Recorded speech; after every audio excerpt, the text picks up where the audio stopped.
Oh yeah.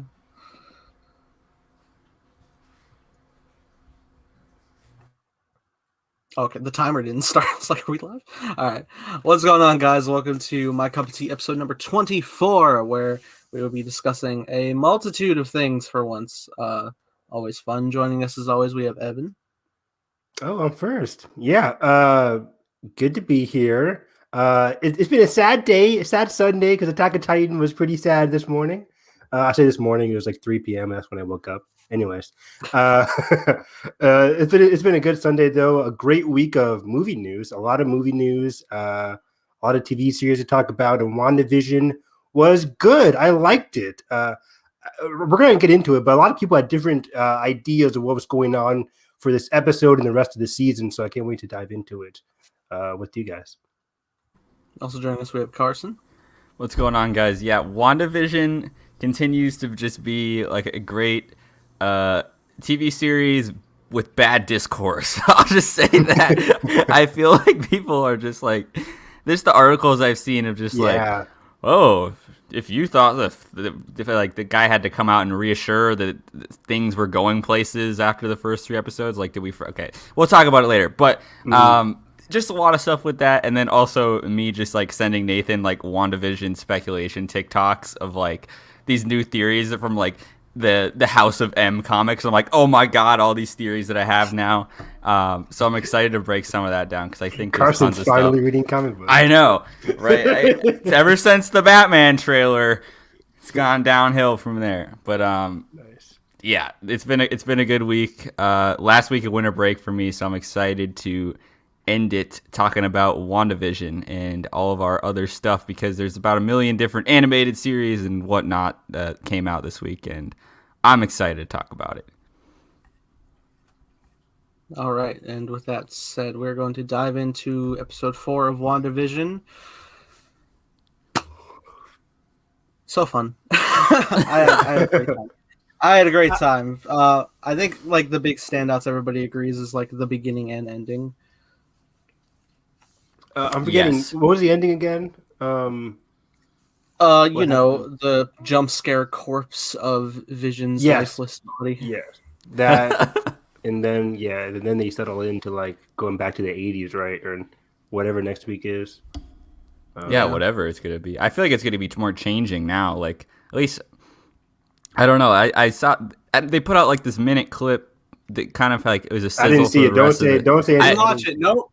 Okay, but it's not even. It's not spoiler, but it's just it gives you a lot of like stuff, more extended stuff that we saw in the original trailer of just like things breaking down, yada yada, general. Yeah, the first trailer is pretty much enough, right? There's still a lot of stuff we saw from the first trailer that we haven't seen yet, and it's kind of a rehash of that. Just now that we've seen the first, 4 episodes, it just hits differently. It gives people context. Yeah.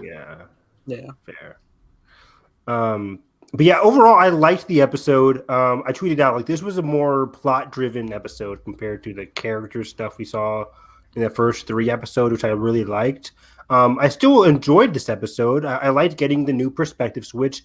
I do think it was necessary, and this is where I'm going to get into with a lot of the controversy, or not even controversy, just different opinions people had about this episode, where they didn't like the whole Marvel perspective because it felt very samey, like in terms of like the whole Jimmy Woo, what's her best friend, Darcy stuff was very much like quip, like humor kind of stuff you get in your normal Marvel movies.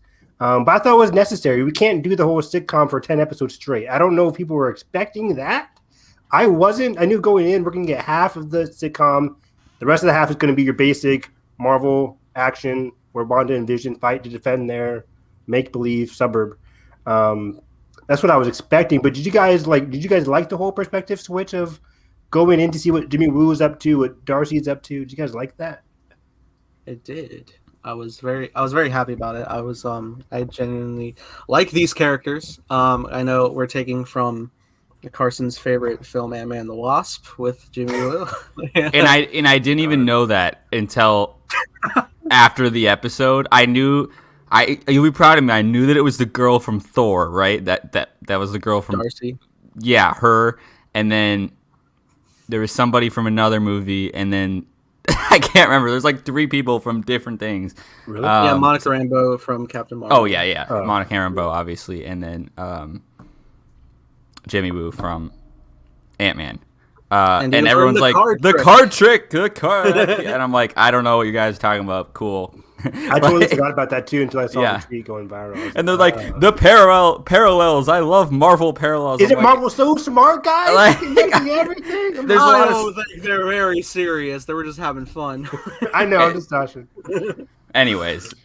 All right. But yeah, it was really fun. It is funny. Just of thinking of just like yes, taking the side characters from the universally praised right Marvel films. Thor 2 and Ant-Man 2, like the highest rated Marvel movies ever, right? That was a crazy thought in my brain though. I was like, oh my god, we haven't seen Darcy since 2013. Oh my god, which is nuts. Really she hasn't aged a bit. She looks beautiful. Yeah. What's the actress's name? Kat Dennings. Kat Dennings. Yeah, I love her. Yeah. Mm-hmm. But yeah, we gotta talk about the blip. Yeah, right from the get go. I was just laughing about the name of the blip because we were talking about that in chat.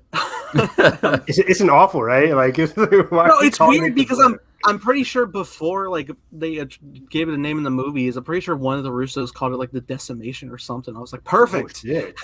Well, and it's funny because I was rewatching Endgame for the first time in like since theaters last night, and I love how they call it on the memorial. Like, at least they call the initial Thanos event the Vanishing. And I'm like, that is so fucking cool. Like, why didn't the Vanishing and then the blip? Like, I don't know. The blip started in Far From Home, right? Far From Home, yeah. Yeah. But this we kind of get a real time thing of it. So. That was interesting because like Far From Home was like a few months after like things were like settling in. But this is like immediately. Like actually, WandaVision in itself is taking place 3 weeks after everybody snapped back. So it's before Far in that sense. Is it? Yeah. Yeah, I think so. Oh, I thought it was like the same time or like a day or so after Far From Home. But anyways, I think like the blip kind of made sense in Far From Home's perspective because I know people like in our chat were complaining like it kind of like made a joke out of it all, and it is kind of weird. But I always look at it as Far From Home as not a kids movie, but it's from perspective of high schoolers. Yeah, right. Exactly, right. So it kind of made sense there. It's like it's not like big ABC News or whatever covering this. Like it's the kids. 144p Getty image of Vision, like on the news. Yeah. So it kind of made sense there, but it still is weird how everybody in the world just calls it the blip. I'm like, weird, but it doesn't really matter. I guess that's just like the perspective of how it looked for people. But overall, the perspective thing at the beginning was awesome. Loved it. So it was funny because like I was on Twitter and I think I shared it in chat. Like somebody had made a side by side of like when Bruce snaps everybody back, in correlation to that scene from WandaVision. And it's funny because like because Carson, you were watching Endgame, you see like how like hopeful and like atmospheric it is before like Thanos starts, destroying the complex stuff. Everybody's like so hopeful. But what I was just tuning into the WandaVision scene, it's so scary because just thinking of like this hospital that's operated for 5 years now, like double, maybe tripled up in capacity out of nowhere. And all we get in Endgame really is we get Clint's wife calling him or whatever. And we're like, oh, and then like the sunlight comes through the doors after they open the protocol. In this, you realize that like, hey, there's probably people like blipping, like if someone was like in a taxi, like they'd like blip into the location where that taxi was when it disappeared in the middle of a road, like just all these different instances. And I think it's cool they did a hospital because they're like, where's my mom? Like, what if somebody was skydiving? Oh, yeah. Like, remember in Infinity War, like all the helicopters are blowing up in New York or whatever Nick Fury was. I'm like, if you're a helicopter driver or a passenger or even anything aerial and it like blips, like the driver blips or the pilot blips, are you appearing on the ground or in the air?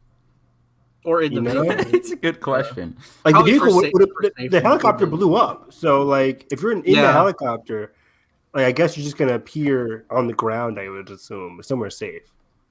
Probably. Yeah, I do wonder if reality is just kind of like places you like in like a normal setting. I don't know. Exactly, that's what I'm thinking. Bruce is just like, okay, bring everybody back to present day. Also, can I try to save Natasha? Also, when you bring everybody back, I'm going to preface that they're safe.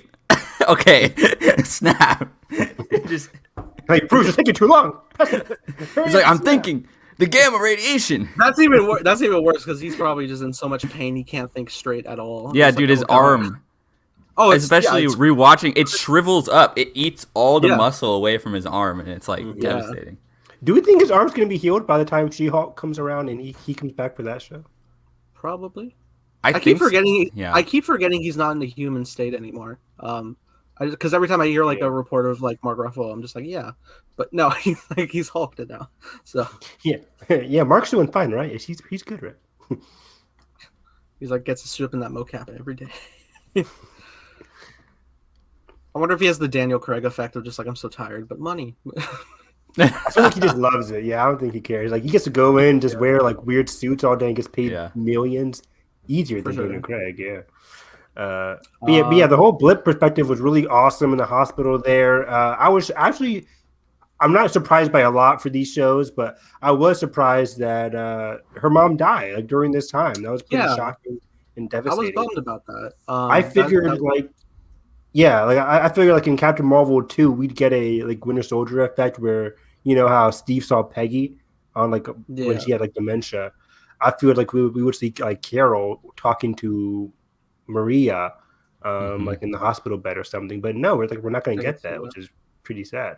Well, we still could flashback wise, but yeah. And it was like interesting because like I saw a clip of Endgame, and it just seemed like when they were talking with Carol, like post snap, it seemed like she was just like very somber in the way she was speaking, which I never noticed before.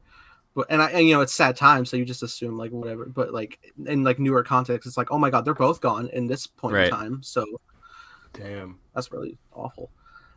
It was interesting too in like the beginning of this episode that there was like a slight echo of Carol's voice speaking to Monica in the background, which was pretty cool. Really? Yeah, she was like calling her Lieutenant Trouble, which she called him as a kid. Yes, yeah.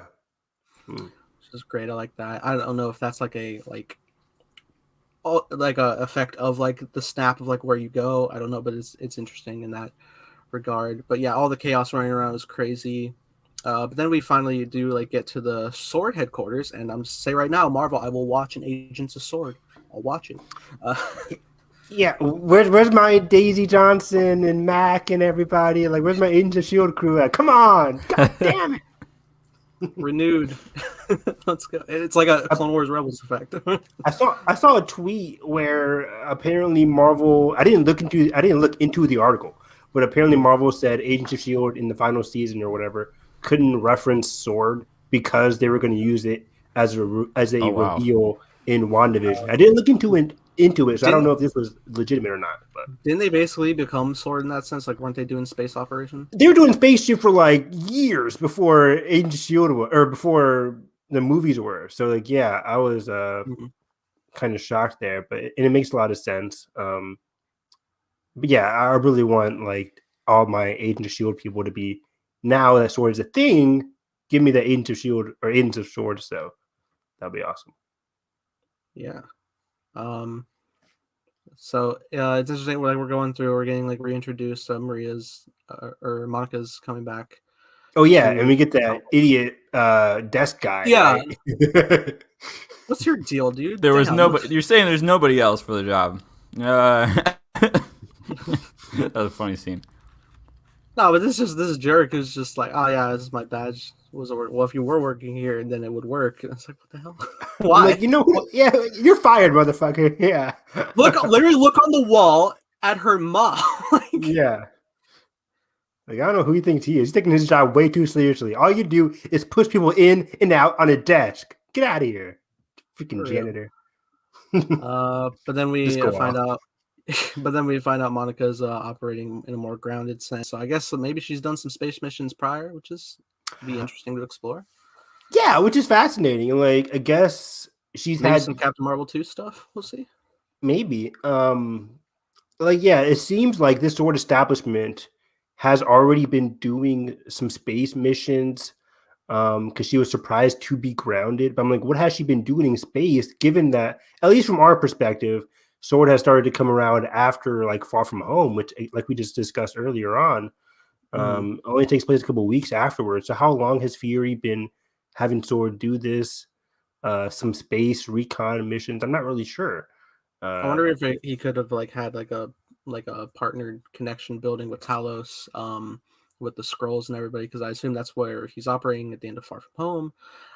It's possible like Talos could be like monitoring like S.W.O.R.D space stuff while Fury is handling like the Earth Shield stuff at the time, before the branch over for that. I don't know. Yeah. It'll be interesting to dive into that, because what was the movie that took place before Infinity War? Because I guess this all had to happen before Infinity War got around, right? Yeah. Well, every movie was before Infinity War. I'm Except trying to think of like a major event or something. I don't know. Never mind.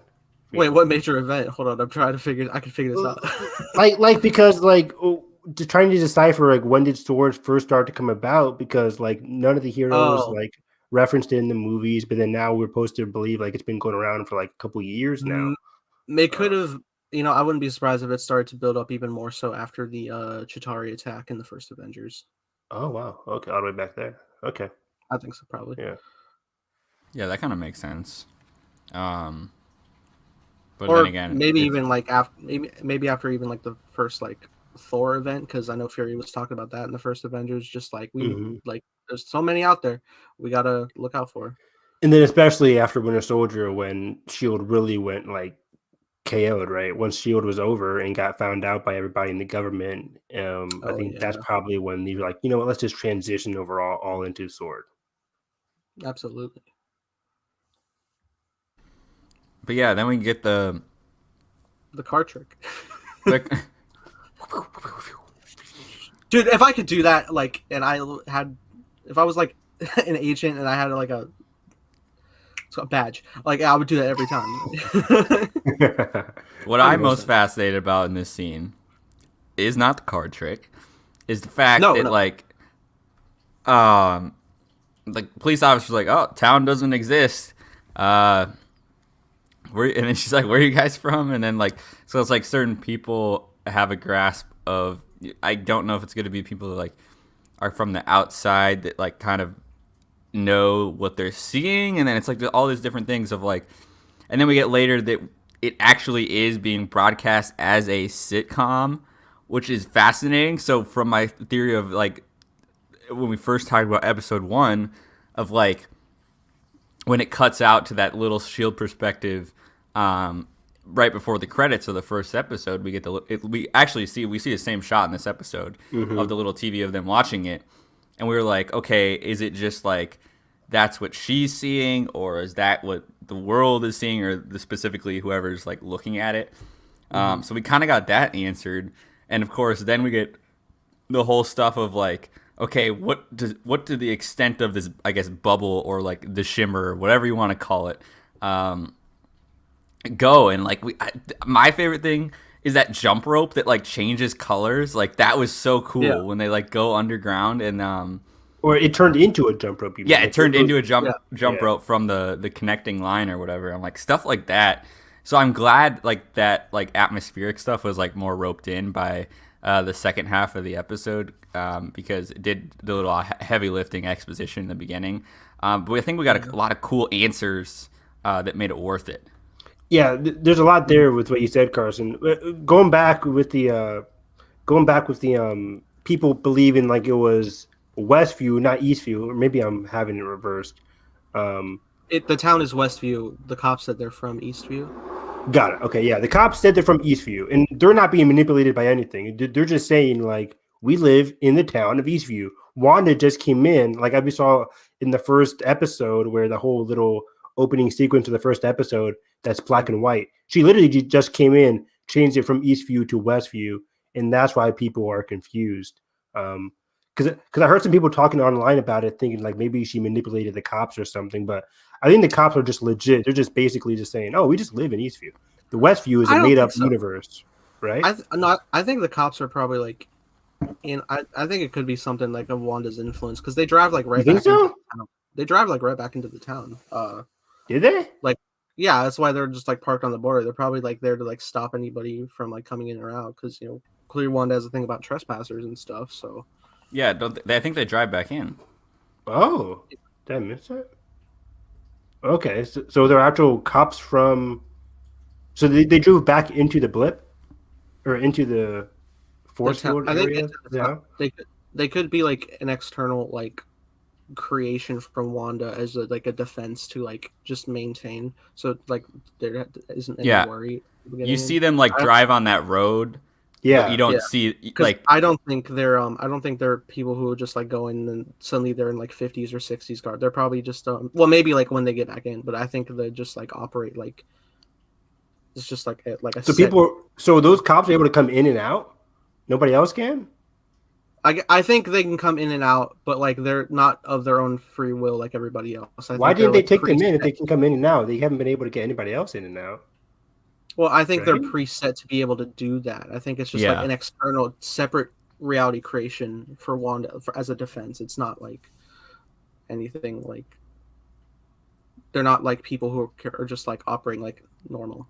yeah, it's kind of like I don't know, like in Harry Potter, like the Interesting. trolls that just come down from or not the trolls, when they used in Deathly Hallows Part 2 and they find she get McGonagall, it's used the spell and it's like those stone creatures that are just kind of guarding the outside. I kind of imagine them as like just a little separate entity on the outside that kind of like is guarding, but then like just kind of dissolves into the illusion. I don't know. It's interesting because then we get so many different things, and where they had to like catch up to what is happening, and then we kind of get some answers with Darcy, and then it's basically I guess it's kind of a search for Monica at this point in the episode.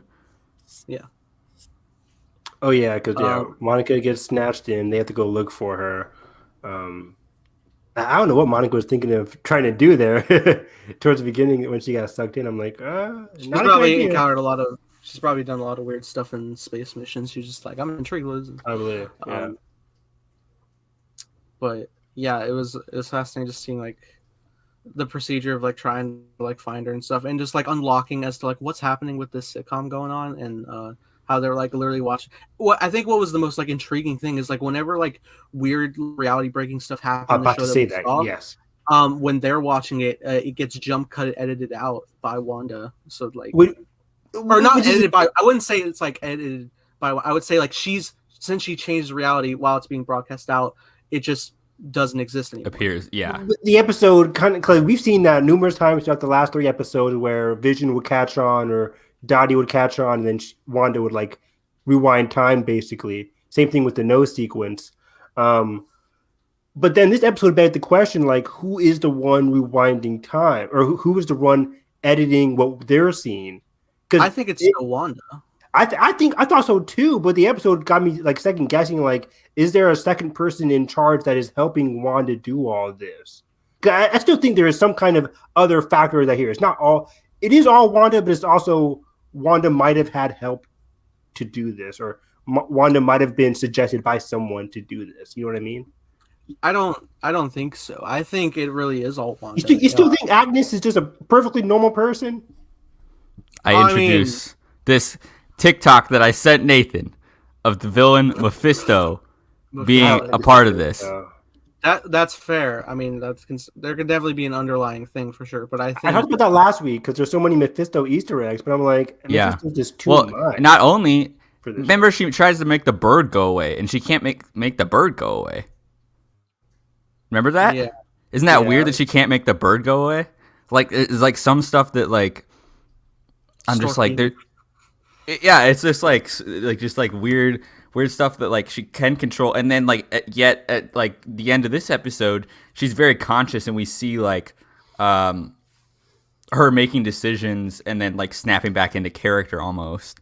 So it's so interesting. Like I don't think she's like under the influence, but I think it's possible that there's like maybe like just kind of a third party thing that's affecting her doing there has to be some kind of they don't get Catherine Hahn to play the nosy neighbor for some weird reason, just to be like a weird nosy. If they are at the end of all this, if she's just like a weird nosy neighbor, I'm going to be slightly disappointed because it's just weird. But I feel like it is all Wanda. Wanda is the one like manipulating the world and everything. She is that powerful. I don't want to take away Wanda's agency here, but I do think that there is some kind of third party here, either helping her out, helping her with the sitcoms, or helping her with what the people outside are seeing. Because I think Wanda's able to just like rewind time. She can do that. But the one being able to cut that section of time so that the people outside can't see what's going on for that period of time, I think that could be somebody else. It's also worth noting that Agnes is wearing a Mephisto necklace, right? Gosh. And no, hear me out. And we have in that last episode that when she's talking to the neighbor, if you go rewatch it, I mentioned this on our last episode. She flips in and out of character. Which one? Agnes. Agnes. Okay. So it's either that because Wanda is so focused in that moment on inside when after Monica Rambeau says the Ultron thing, and she loses control of her maybe in this moment, or she's a whole other person that's somehow in this reality conscious of it and playing into, I don't know what the motivation would be, but that's fascinating to me. And because you're right, she seems so suspicious. Like from the very jump, it's like there's something more, and I don't know what it is yet. But I think you're right. By the Halloween episode, I think we're gonna get a grasp of what she's doing. I can remember in the trailer when she's talking to Vision, Vision's like, "Where am I?" And she's like, or she gets snapped back into it, and she's like, "You're an Avenger," or something like, "You're Vision." And then she's laughing. Like, "Am I dead?" She asks if she's dead because Vision is. I don't know. It's just she's if you're playing Among Us, I would have voted her out like 3 rounds ago. Like she's got to go. Yeah. Like I don't know. Something about her is super sus. She's talking to Herb. Herb is confirmed to be. Herb's a crew member in this situation. He's fine. He's a normal person in the neighborhood. But Agnes, Herb was having some conversation with Agnes in that last episode. But that's because Agnes was talking to him. Like it's been proven. Like if you talk to somebody in this world about like what's going on, they kind of get the flicker out. Like with Dottie, she heard like the radio, and she's like, "What's going on here?" Right. But Agnes doesn't. Agnes is almost just like deflecting to like, "Hey, Monica Rambeau doesn't have a house. Doesn't that seem suspicious?" Like just totally playing into Vision's doubts. And I'm just like, wait a minute. That's fair though. Like it's so weird. Yeah, because part of me is like, is Agnes helping Wanda? But then also, why is she telling Vision, which isn't helping Wanda at all? It's like, if she's helping Wanda, wouldn't she want to keep Vision in the dark about what's really going on? Right. So many questions with her character. I have no idea. It could easily be Mephisto. I want to say it real quick. It could easily be Mephisto. I just feel like Mephisto is such a out there thing. Marvel is fond of doing out there characters, but for this show specifically, I feel like they just want to focus more on Wanda than Mephisto. Yeah, could be wrong. And we do have 5 more episodes. Like because it's And I think Mephisto like setup could begin more, and I think we'd probably get like a better flesh out if like he could end up maybe being like a set antagonist for Doctor Strange 2, maybe. That's what people were saying. That it would be a Phase 4 entry point. It would not be like the answer by the end of WandaVision. Like this whole because if you have Mephisto, we're not just gonna like aha, you got me by right. It's not gonna be all wrapped up. And then there's been a couple of teases, like in the Loki trailer. There's a Mephisto painting against like the wall, like when he's talking to Woodrow Wilson. Fucking what's his name? Owen Wilson. Owen. I'm a history teacher. I'm a history brain on my mind right now. Oh no, that's weird. Anyways, there's a Mephisto painting. Also, like Mephisto is very fond of like children and everything, and then they keep saying for the children. So Mephisto's been like teased and teased. At least what I gather from, I haven't read the actual comics, but he created the twins, Wanda's twins. Wanda created them, right? But I can't remember what the specific. I'm pretty sure. Like he instigated it all, which is that fascinates me because I don't think the twins are gonna as accelerant as this timeline is going in this reality. I'm just so curious what happens to the twin. Like you know what I mean? I still think their teases for young event. I don't think they're going to be removed by the end of the series. I could see a scenario where the twins become a thing. They get accelerated by the end of the season, and then they hang out with like Doctor Strange and Kamar-Taj for the rest of Phase 4 and Phase 5. I don't know. But how do they What I- exist though? How do they Well, what exist I- if what they're I- just? I know, that's a good Well, point. what I probably see happening is I think they will disappear for now, which will contribute to Wanda's madness, and um, I think will lead to the ultimate like finale multiverse outbreak stuff. But I think maybe we can have like a resolution after like big Doctor Strange adventure to maybe like in some way get Wanda back to like a normalcy of like living peacefully in the life she wants, and maybe whether that's where she has to have a containment in that sense, or so, which would be tragic, but Yeah, I don't see that's too dark. No, that's too dark. But maybe we can get somewhere settled. In like the sense of like how Tony and Hawkeye live like secluded, so that they can just live peacefully, stuff like that. This goes into I've seen some complaints about people saying like they don't want, especially with the Vision reveal, that she's just carrying around a dead body of Vision. People don't want this to be a series all about like Wanda just like a female going crazy, and then it ends with her going crazy, and it has to get resolved in a different TV show or in a different movie. In Doctor Strange sense, like I want some resolution with Wanda's character in this series. I don't want it to be continued in. I think there will be too with Vision, especially. I think there's going to be some side of he has to come back, right? They can't just take him away, right? There's going to be some compromise between him being, completely gone, and I see an instance where it's like we see her like messing with or like looking at the stone in one of the early teasers of like there's got to be something where she gains some sort of catharsis where it gets her over her grief a little bit. I don't expect her to like fully recover and like all just yet, but I think there's going to be some sort of understanding that Wanda understands that she can exist in the real world again, and she doesn't need to create a utopia to exist with Vision. Maybe there's a little bit of letting go of that instead of the angle of purely just like madness. I think there'd probably be repercussions from whatever this catharsis is going to be, but it doesn't have to be. It doesn't have to be framed as like, oh my God, she's losing her mind. Like, and that's what I'm hoping for, because like it can get very problematic where it's like, oh, she's going crazy, and that's how mutants are happening in the MCU because Wanda went crazy, and then they kind of did this thing in the episode where Jimmy Woo's talking to Darcy, and he's like, she's framing this all because of a sitcom. Like that's kind of weird, right? Like they're trying to frame it as in like this is like Wanda's going crazy, and I don't want it to be like a show about Wanda going crazy. Well, as it stands, S.W.O.R.D doesn't even know like what's happening. They think Wanda is being influenced by somebody and that she's trapped. Until the very end of the episode. Until Monica's like, no, Wanda's doing this. So I'm intrigued to see like what S.W.O.R.D's angle is going to be moving forward. For Wanda, yeah.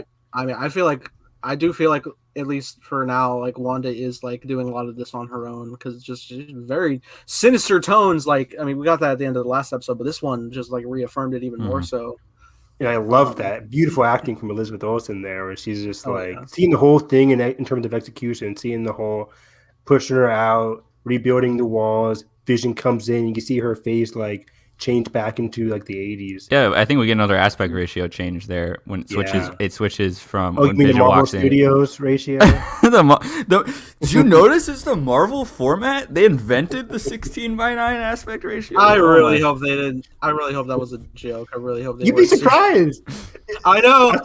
I saw this tweet and you're like, what was your favorite movie from when you turned like 18? And somebody said like Avengers or something. There's something stupid. Like there's a lot of young viewers watching these shows. I just want to say that. So a lot of these people might personal connection. We love Star Wars. It's franchisey. Yeah, I know. But there's a lot of young viewers on Twitter watching Marvel and just not understanding aspect ratios, which is fine. But the whole Marvel Studios thing. Look, if it's their stepping stone to like filmmaking, then cool. But yeah, Marvel isn't like this. Isn't their thing. Like we know that. You know this. Please know this. If you don't know, now you know. Right. But yeah, no, it's pretty great. It's like the whole like sequence inside the like the reality, or like when Wanda's breaking reality, confronting Monica. That's all in widescreen during the conversation, and then after like the whole Vision stuff, when she starts setting it back, that's when it like shifts back into frame, and we get the credits rolling and everything. The 8 minutes of credits.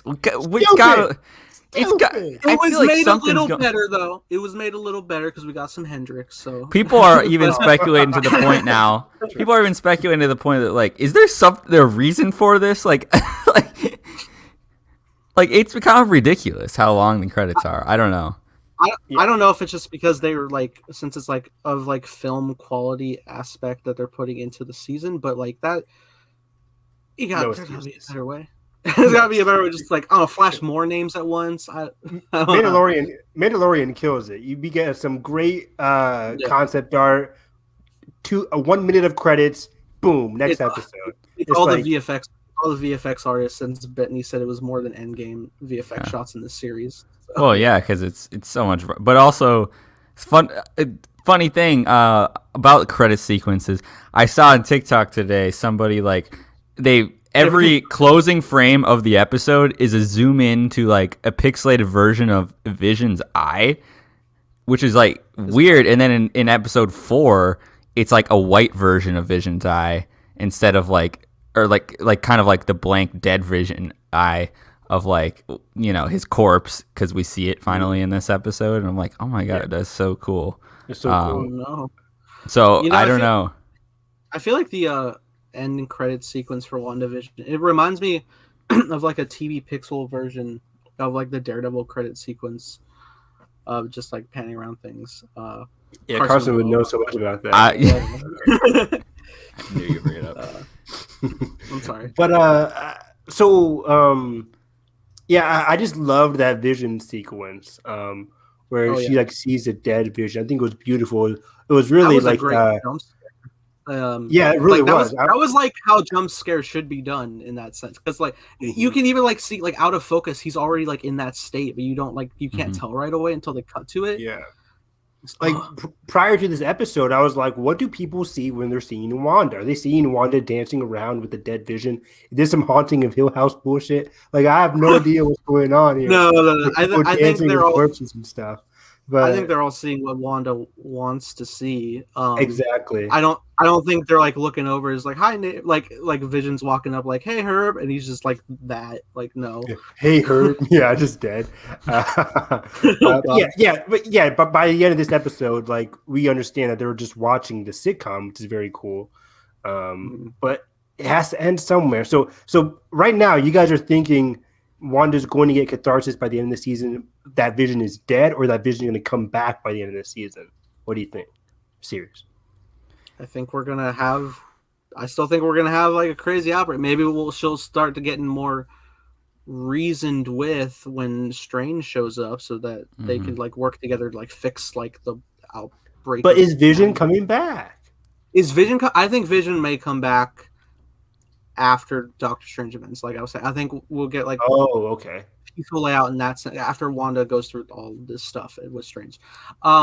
And it would be interesting because I know in the comics Vision has come back before in like a pure white state, which he was kind of like they kind of were alluding to when like his dead body when like the color is drained. But if it's like a lot more like pure, like brighter, life-full brightness in those tones, then I think maybe something like that. I mean, I feel like he has such an iconic look though. But also, he can clearly change his appearance, so it could really be whatever he wants to set it to. I feel like Marvel will just do like a cool VFX shot where it'd be like pure white and then fade to his normal colors or something, if they were to do that. Right. Kind of. I'm curious. Like, it's like because Wanda has, you know, she had the power to destroy the stone. You know what I mean? It's like to the flip side of like how can her reality actually grasp something into a reality that's not just hers. You know, I think I could see there being an angle there of like, you know, and of course we get the lines in the I can't remember if it's in Infinity War. It's like, you know, the best parts of Vision may still be there without the stone. That kind of stuff could come back. What I don't know what the power source or whatever could be, but I think it could be an interesting compromise. It kind of makes me think of like L3 in a sense of like she's a part of the ship now. Like something would be like, I don't know what it would be a part of, but like something for Wanda to like I think we You could know. probably salvage this hardware that Vision is. Yeah, I think that's most likely what it's gonna be, but I don't know if it's There just may be gonna be some. like Vision's back, or is it gonna be like something that's Because kind of Yeah, and I because don't know when if like since they both since Wanda got her powers from the stone, if like she can like imbue some power of it to Vision for the restoration. that's what I keep asking myself. exactly, because remember we get that shot from the trailer. I was just about to say that because I think her powers came. I still haven't. Her I know what powers, shot you're talking about. Is that like the big bright like yeah, where she's like, stone? "Whoa, I haven't. what's I that?" haven't actually properly like focused on to like watch Me the neither. clip. Because I knew it was like Yeah.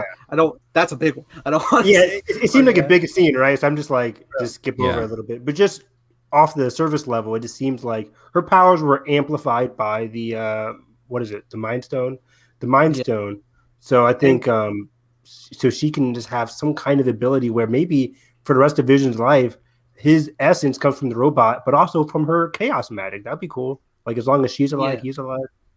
Also, just like real quick, in the sense of like how you could have Wanda be the stepping stone to mutants in the MCU. I think because somebody made like an interesting point that like a lot of people were arguing.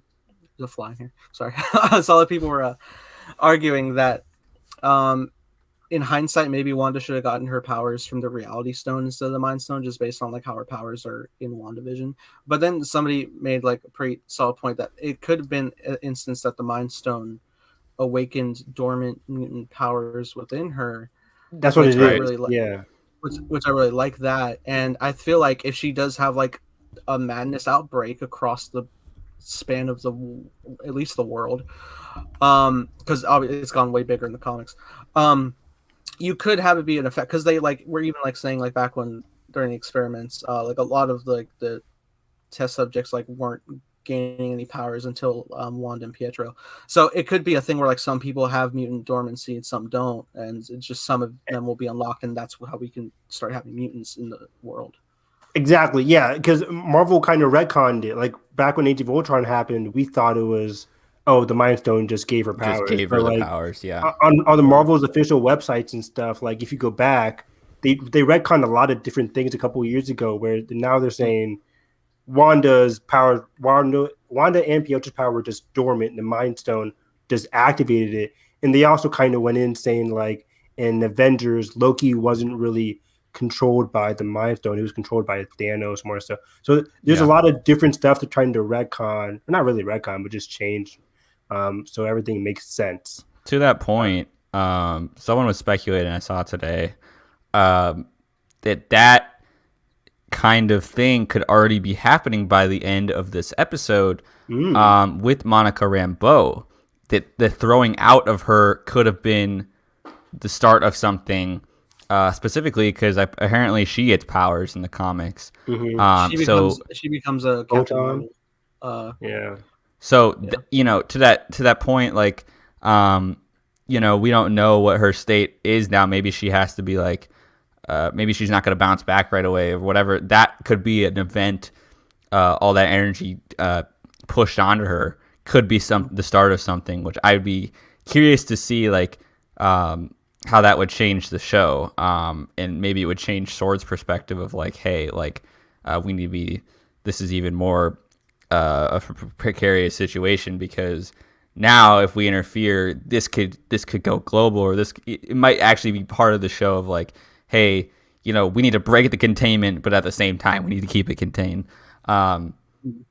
So very interesting. Like, and I think they're probably aware of all of those things, and it's so crazy. We've already gone through 4 episodes. We have like a whole 5 episodes left. I mean, they've been pretty short episodes, but it's still like, probably going to be 4 hours of runtime left in this season. So I think they'll kick up in length like toward the finale. Definitely, I think so too.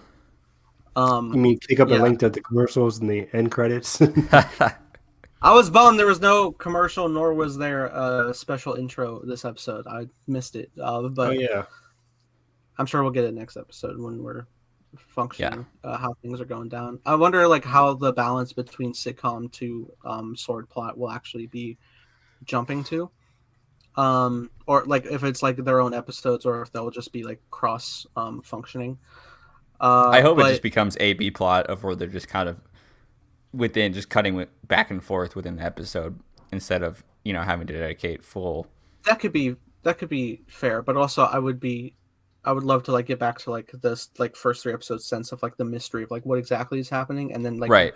going back again is like it was fun how they did this episode. I think it'd be like 70-30, 70 sitcom, 30% like is what's going on. I can see that too.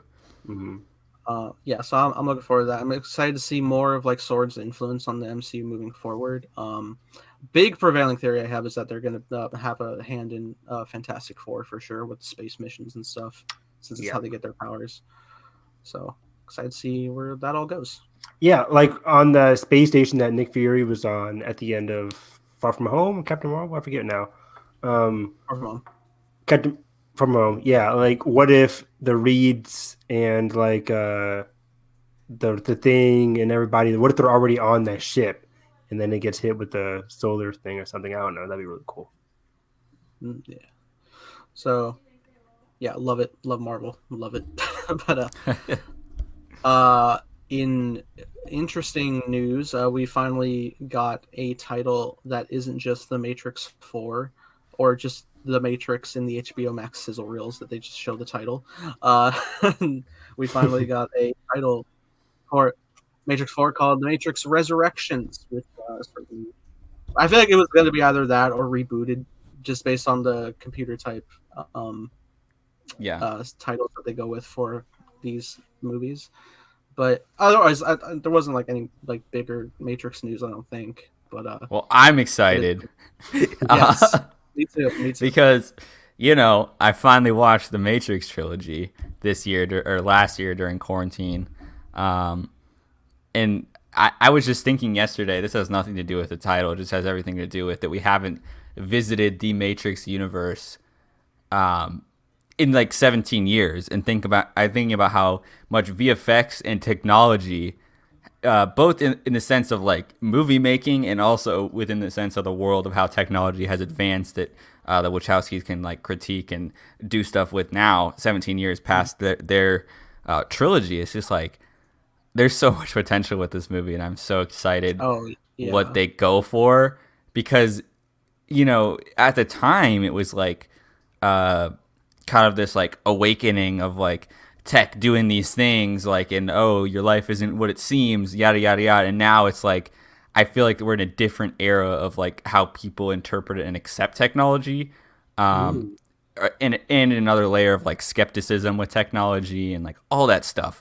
So I'm so curious like what the gist and kind of theme of this movie is gonna be, given that we haven't been to this world in 17 years. And so just hearing like Resurrection just got me like hyped to see what that's going to be. The resurrection of Hacker Jesus. Yeah. I mean, the title is very appropriate. Resurrections. We know Neo died at the end of Matrix 3. Trinity died too. Trinity died too. On the set photo together. A lot of people died. They're getting brought back. So they got resurrected somehow. Are they just programs? Are they? Yeah, that's what I'm about to say. Like, it could be programs. It could be like this has happened a million times, right? Like the architect said. So. Well, yeah, that was an interesting thing. Is like I think like someone was tweeting like when he was talking to architect, like this version of the Matrix was like the 7th or something. Right. And then what point of getting to this point? Do the programs become powerful enough to like, instead of being like a, I guess, projection in the world, like where's the line get blurred with that when the programs get so powerful that like maybe it does resurrect them in a sense, or you know what I mean? Like that'd be crazy to explore, of like that impact on the world. So I'm excited to see what the heck is going on. And I know just hearing someone responded to me on Twitter yesterday because I was tweeting about it, and they were like, fun fact, like, because they're from Germany, and they're like, when they were filming back in Berlin, basically he was like outside, here it is. When they were filming here in Berlin last September, I was at my friend's place, and we could hear the crew shout, "Happy birthday, Keanu," from one of the nearby buildings. And I'm just like, I need that on the behind the scenes documentary Yeah, of that'd just be awesome. everybody, Keanu in Neo attire, everyone just screaming "Happy Birthday, Keanu" at him. Like, I just need that.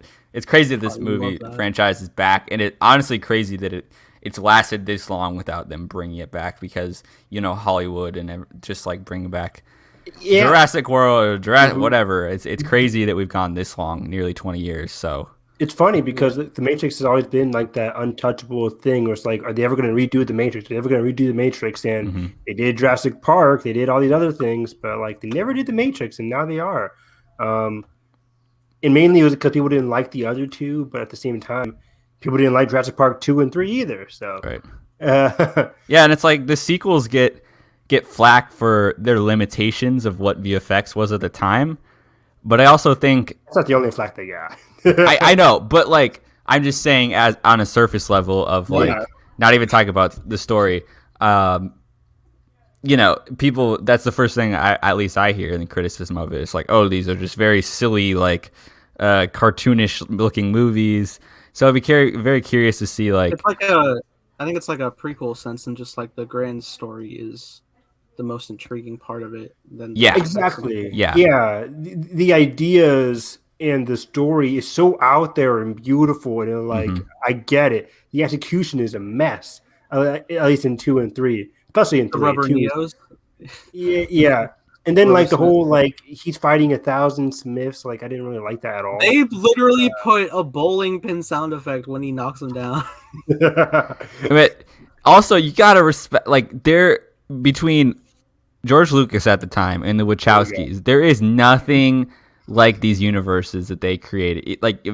Silly VFX and story decisions and execution of dialogue or whatever it is that has been griped over. I still think there's just like nothing like them, and I'm just so grateful that they even exist, because like no franchise has ever done something like this before. So I'm just glad that it's Lana Wachowski coming back, directing Matrix 4. Like, I'm glad it's not somebody else. Like, that's just I'm me too. Hyped. That's what gets me the most hope about it.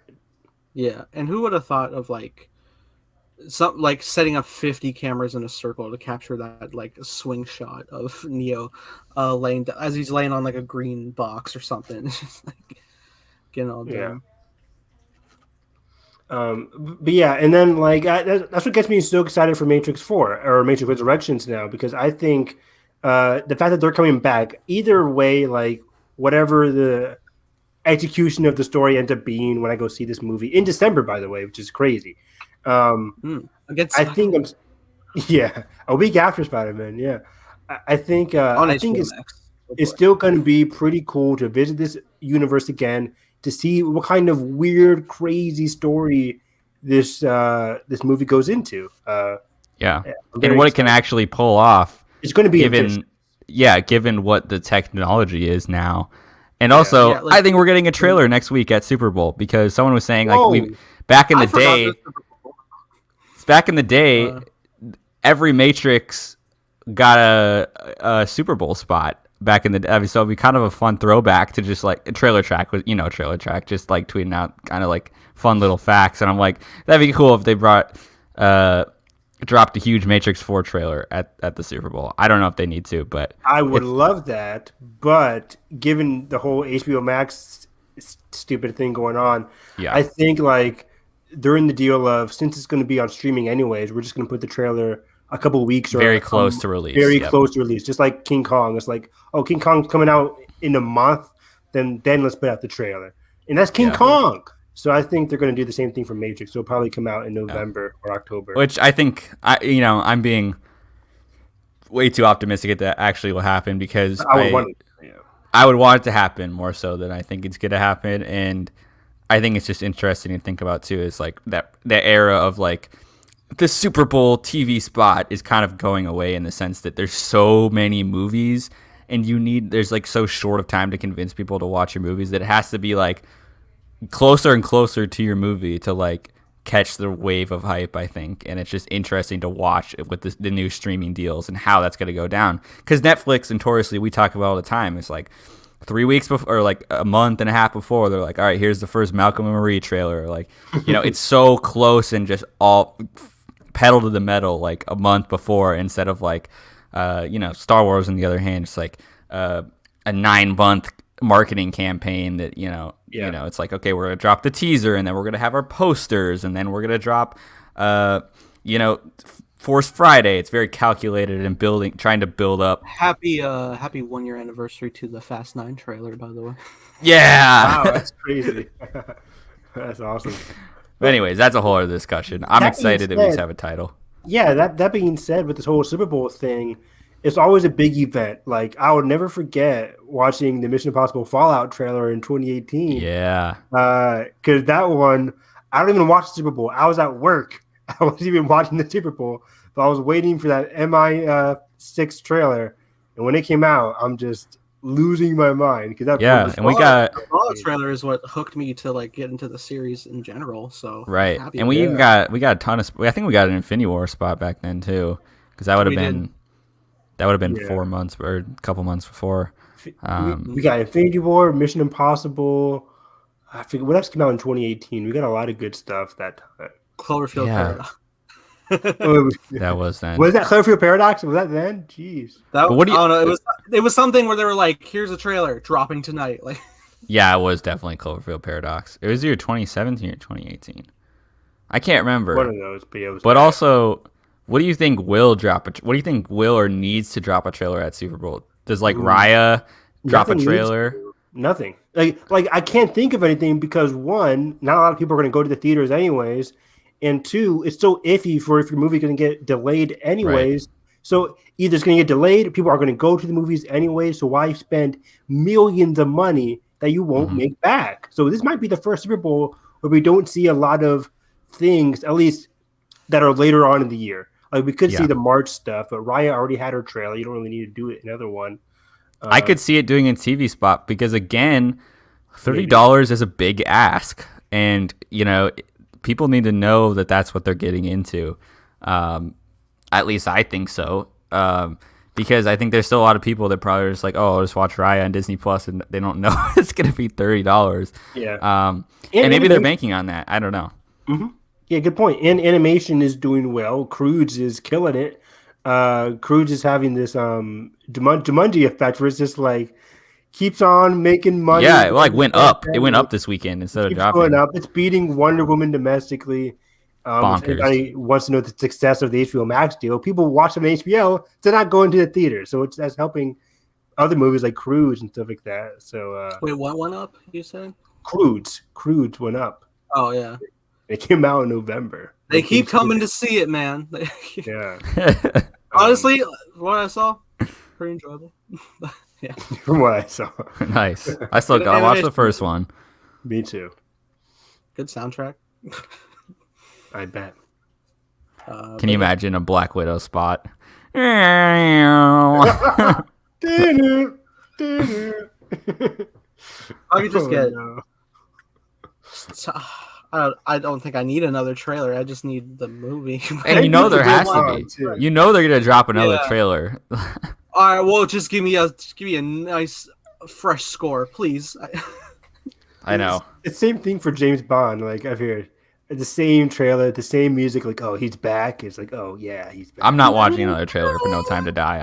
I've been sold for like 3 years on this thing. We haven't seen a lot of like A Quiet Place trailers. Like we saw that one A Quiet Place trailer, and then they just gave up. They're not even doing anything, which is good because like the movie didn't cost that much to make, so it's like we're not going to put too much. And it had the huge like between. It was arguably the only big horror since Get Out to get like that really buzzworthy theater experience of like, hey, you need to go watch this with your friends at the movie theater. And we're just gonna have a mystery 30-second trailer that's just them walking and running around, and then what's his name? Cillian Murphy shows up and he has a beard, and I've never seen Cillian Murphy with a beard. I'm sold.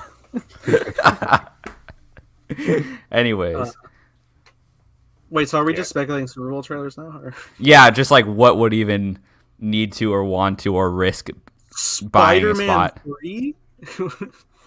No way. I mean, that would be crazy.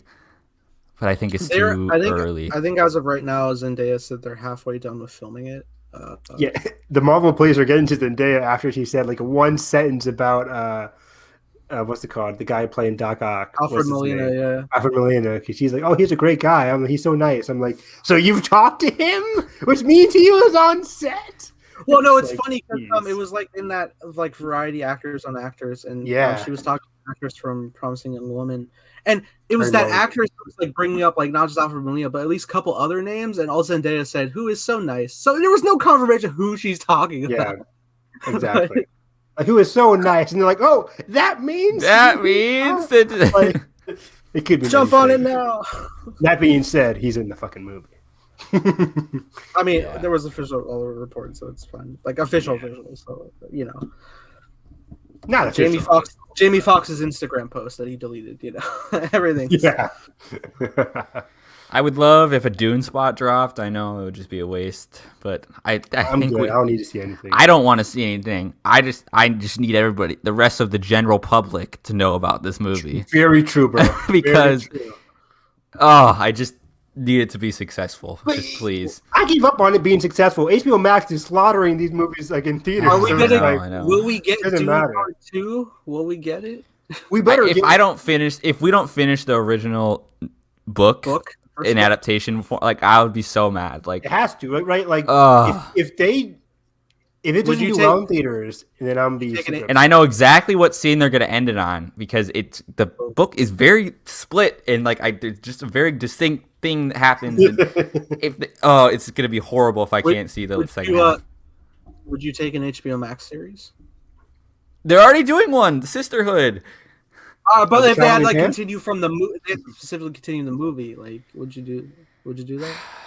Yes, because it's such a dense novel that I think it would work.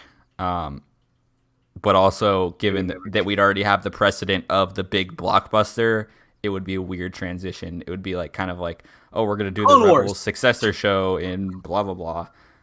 Here's your full arc of Jabba's son in Clone Wars, and then now here's like, the individual. So I guess I'd be indifferent to that. If Denis wanted to do it, then I just need confirmation that Denis writing and directing Dune Part 2 from WB. Which I already thought was assumed until this whole... I mean, look, Wonder Woman 3 got confirmed the weekend that Wonder Woman came out, and Wonder Woman did fine domestically. Would it have like 15 million? I forget what it had. And they're all pushing the streaming numbers. Gal tweeted out today of like, oh, it was the most watched streaming minutes over the week of Christmas.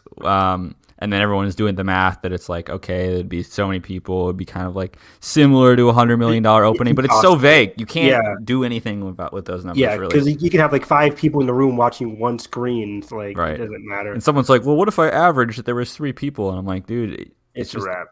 Yeah. Unless they tell you what the numbers are. Uh-huh. And same thing for The Little Things came out this weekend. Warner Brothers is saying like it's our most watched thing this weekend. It was like, well, no shit, but it's like, what are the actual numbers on this thing?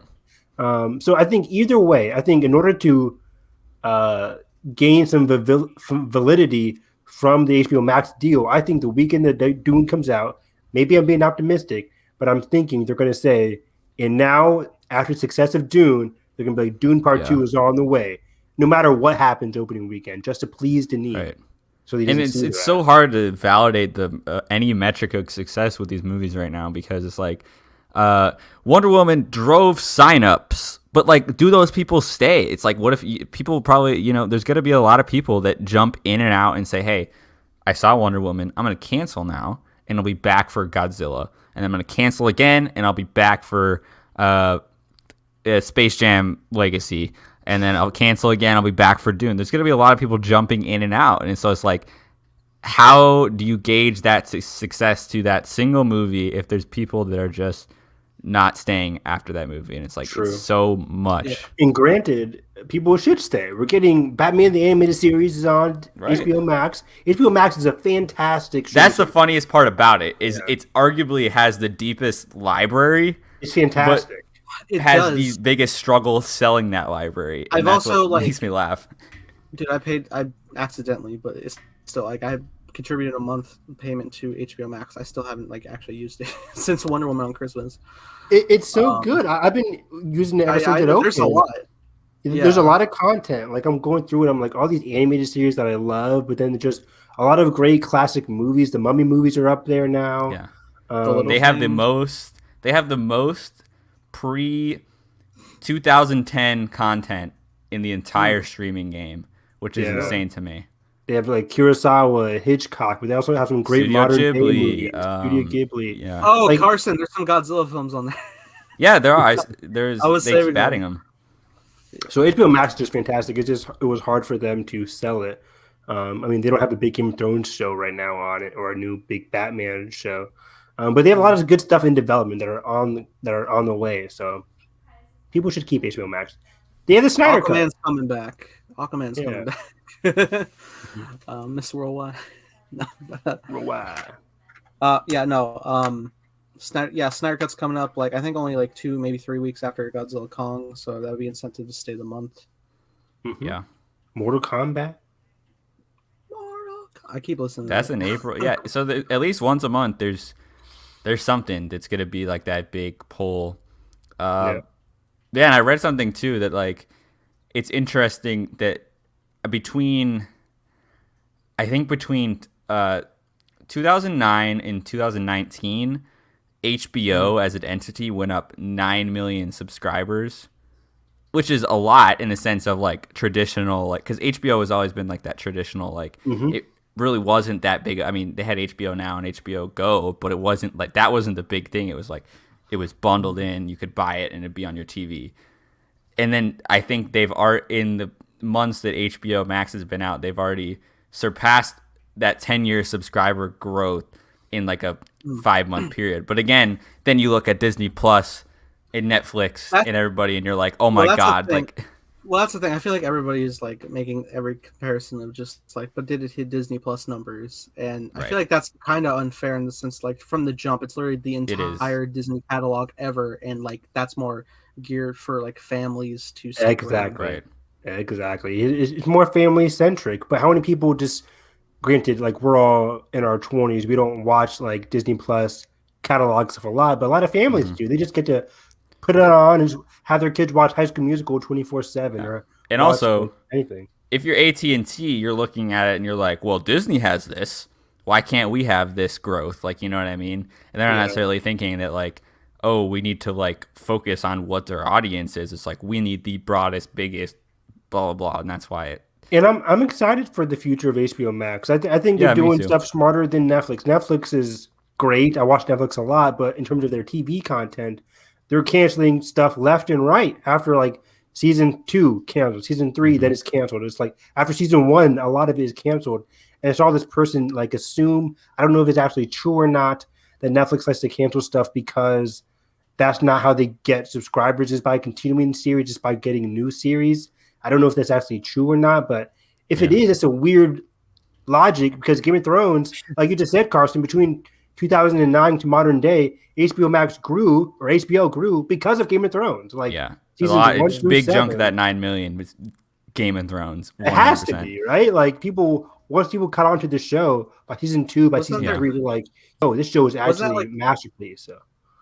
And that was like their front runner of like advertising HBO Go, wasn't it? Like watch Game of Thrones. Oh, for years. Yeah, for years. That was the whole launch. Yeah. And it's interesting that you bring up that Netflix point because at the Netflix, I guess, they had an investor day last week, I think.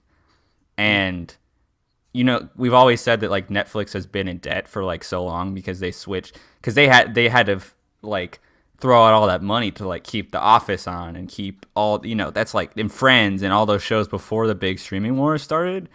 And now they're finally, I guess they got to the point where they don't need to borrow any more money. So they're in the position they want to start cutting off their debt.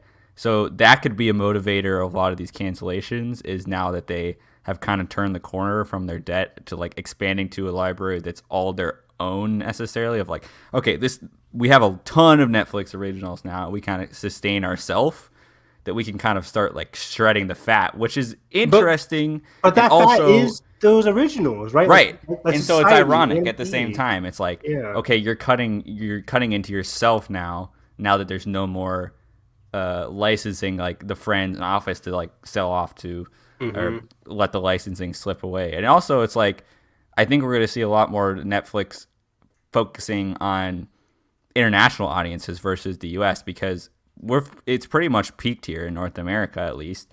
Like even with like something that came out like what was it called, like White Tiger, and they're focusing on a lot more building subscribers elsewhere because anime and all the different shows is like their focus elsewhere because they've already grown crazy here. Like they've been the leader for 10 years, so it's like, what more can you do? But also, to Evan's point, it's like you can keep your audiences by continuing the shows that they like.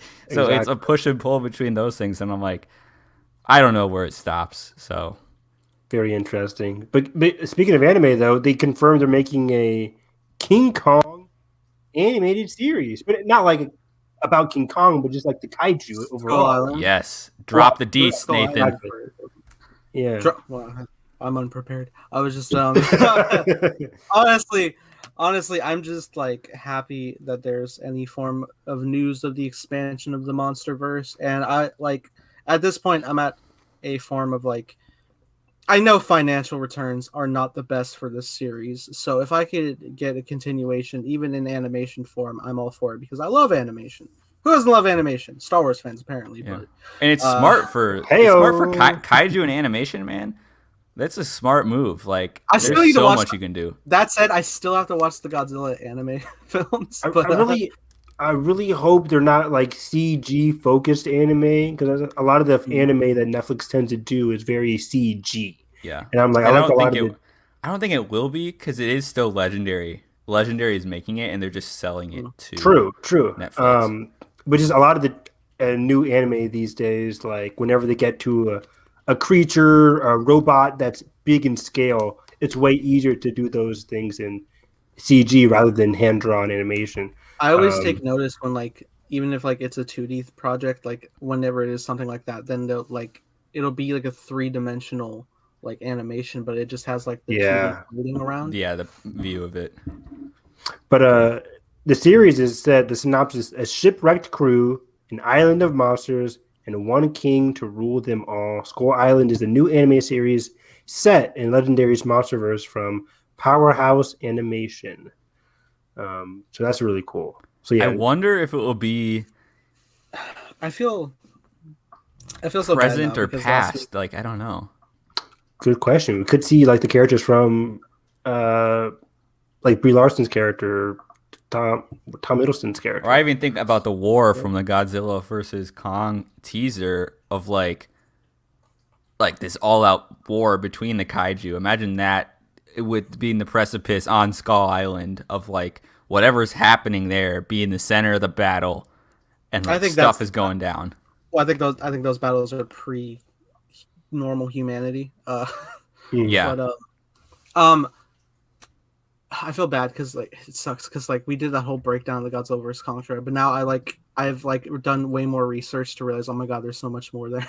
like all the newspaper clips. No, not in Spanish.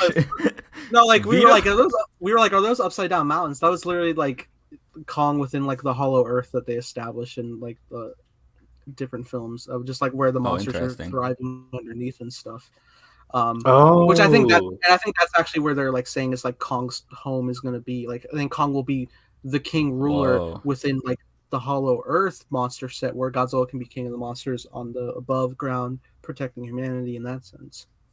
Whoa. Man, this movie's gonna be so cool. I saw the trailer again in the theaters yesterday. I'm like, oh man, nice. This movie is gonna be so cool. Cannot wait. They just tweeted out today like a bunch of fans' reaction vids compiled together for cool. The marketing of it. My friend Brittany was featured in it, so she was freaking out. It was great. I wasn't in it. It's fun, but yeah, how dare they? I was gonna say my video that got like a little over 100 views, but that's fine. Even so, it's great to see like whenever like WB recognizes fans reacting and stuff. It's so fun. But yeah, for the animation though, I'm very excited to see this. I'll probably be reacting to it, no doubt. It's gonna be so much fun. I think we'll explore like a lot of fun different kaiju stuff. But also, I don't have too much more to add. But also in terms of like series happening, there's also a Harry Potter series happening. Whoa. Yeah. Yes. Which is crazy. I think, there's a Harry Potter one, and then there's like a Tomb Raider one we can talk about as well. Both of these, I think Harry Potter is in early development, so it's super exciting, and it's something like that, like the HBO should do if they have the rights to Harry Potter. But I think a lot of people like this isn't going to be a reboot of the universe. People got afraid of that. I don't know why people are thinking that. I don't think they're going to do a reboot ever. So it's the same universe and it's live action, right? Yeah, it's just the same universe and it's live action. I do not think they're going to reboot like the Sorcerer's Stone or whatever. Which would be a huge mistake in my opinion. Exactly. What I think is fascinating Emma's about gonna come to our comments any second now. yeah, she's like, "Oh, did you say Harry Potter?" Here's how they should do it. Just drop. But let's break this down quick because I kind of have a not even with like, oh, what's it gonna be? It's nothing like that, but just from a brand, like it's kind of insane. I mentioned, I can't remember where I mentioned this somewhere. I think I tweeted this like that since 2011. Harry Potter is one of the biggest franchises IP of all time, but they have the theme park and they still bring in millions from you see Harry Potter merch everywhere. The movies still sell on top charts every single year during the holidays. It's still a huge brand, but Fantastic Beasts has not like engaged that same cultural capital, I guess, as the original series. To not even close. Yes, the first one made a lot of money, and it's kind of just been downhill since then. But it's crazy to me that like we haven't had that resurgence yet of like Harry Potter being in the spotlight, like of like everybody talking about, like everybody's talking about the Mandalorian, like everybody's talking about WandaVision or the Endgame or the Infinity War or whatever is going on in the respective franchises. It's crazy to me that it hasn't. It's already been a decade since Harry Potter ended, in a way. That's crazy. And it hasn't resurged to like this brand, the next big Harry Potter thing. And so this could be the thing that like steamrolls the Harry Potter fandom back into like, the big public eye. And I think there's a huge chance to get fresh creators in here, someone that isn't David Yates and that isn't J.K. Rowling writing, could be such a huge opportunity to write like in a sprawling series in the Wizarding world. I mean, it's a no-brainer. Like it could be huge. Do you still want Steve Kloves back though? No, I don't actually. Okay, I just think it's time to move on. Just to move on, get a new writing room, right? Yeah. Yeah. But in sense of like what this could be, like, do you guys see this being a continuation of our existing characters? No, because that leads to another like Carson's talking about how Harry Potter's fell off like the cultural lexicon in terms of like good like content. Right. We had the bad Fantastic Beasts movies, but we also had the bad Cursed Child play / book, which was a continuation of the series. Like it follows Harry Potter, who is now like a wizarding like cop or whatever they're called. I'm really butchering the word for it. I forget what he does. And it follows his son who gets sent to like the Slytherin household, and it kind of retroactively changes some things from the originals. So didn't Harry and Hermione have an affair in the Cursed Child? Like, I'm not sure. Jeez, it sounds like something J.K. would write. I don't like it. It sounds like Emma would know.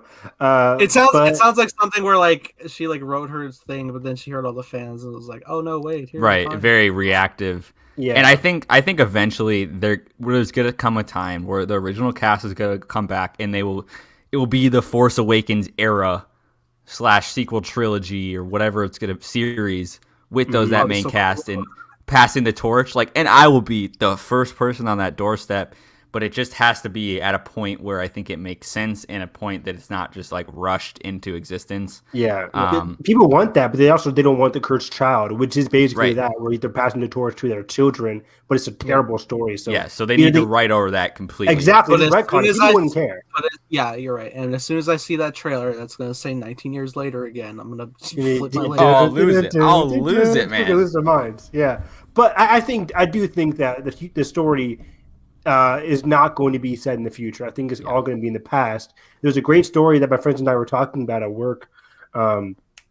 They could do set in the past, like the origins of like Helga Hufflepuff or Salazar Slytherin or Godric Gryffindor. And like, so many fan films try to do that for Harry Potter. I don't know why. I've just like watched Harry Potter fan films before, and it's like, oh, all four of the house leaders standing in a room together. It's all so cheesy, but I think, you know, if you make an origin story, it could be super cool. It could be super fun, like a series set in Hogwarts Misadventures, where there's like the origin of those series or of those schools and stuff like that. Right, like, and we don't have to have any explicit mention. It doesn't have to like dance around like, oh, this is the Sorcerer's Stone. Remember that, guys, from the movies? Yeah. Like it could just be.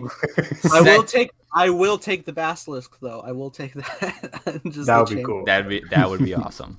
Founding the Hogwarts and all that. Oh yeah. Yeah. So going in the past, same thing for like Star Wars and stuff. It's always this good universe is so big. Past. Like there's so much in it. I feel like JK just keeps going back to like, oh, like there's this wizarding hub in this city, and then we go to Paris, and like that's not like just stupid. It's just dumb. Like I don't know. So this is just a big. I get excited talking about this because it's just like it seems like the no-brainer, but I just hope it pans out to like be the next big thing because I really want it to win after kind of 10 years of just a downward kind of trajectory. Yeah, it's so weird how you said that. Like it's a downward trajectory, but it's always in my mind, so it doesn't really feel like it because I know every Thanksgiving because we always rewatch it and we speak for 3.5 hours. We're like, oh, okay, Harry Potter. Thanksgiving, it's Harry Potter. Christmas is Harry Potter. Like July 4th, it's Harry Potter. Like every weekend, it's Harry Potter movies. Every holiday is Harry Potter. Yeah, so. You're drinking on St. Patrick's Day, butterbeer, Harry Potter. And that's what's crazy. I think that's what the most crazy thing is it probably has the strongest hold of everybody in a lot of ways, but it just hasn't like felt like that besides your own personal feelings for a long time, which is weird. Yeah. That being said, this series is so far out. I think it's like going to be 2023, 2024 at the earliest. Oh, at the early, if they get kicked off. Dude, isn't it so funny that like we place these movies at like so Halloweeny and Christmassy, but then it's like in those actual holidays in the movie you get like 5 to 20 minutes max. Yeah. In the 2.5 hour time. I think it's the whole school thing. Like I think it's just like the calendar school year. Like yeah. Like we did. It's all very fall and winter for sure. Yeah, like we talked about it during our Harry Potter review, which everybody here should be watching. Our 3-hour Harry Potter review. But I said those first two movies are just so cozy and play-like to watch, where it's just like it's so easy to put these on during Christmas time. They feel so cozy and so good. Yeah, when Harry gets bit by the basilisk, so cozy, so beautiful. You know what I mean?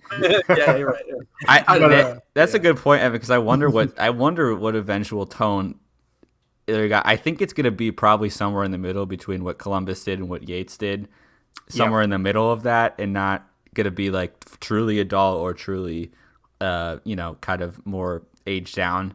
So it'll be really curious to see like if it's. I don't think it's going to be like a very like YA thing, but I also don't think it's going to be like a huge like adult dark Harry Potter series, lightning coming out of the sky, like Yeah, that's what kind of lost me with like movies like Goblet of Fire or what else was it? Like The Fantastic Beasts. Like they don't have a good tone to them. They're just like a blockbuster movies. Right. I like good like Halloween movies like The Prisoner of Azkaban or Half-Blood Prince or a good Christmas movie. How dare you say that in the memory of my boy Cedric Diggory? How dare you? My boy! My boy! That's my boy! Oh, poor guy. I think I saw like a horrible We do. Where somebody was like Cedric's body, but then just like the Hogwarts choir.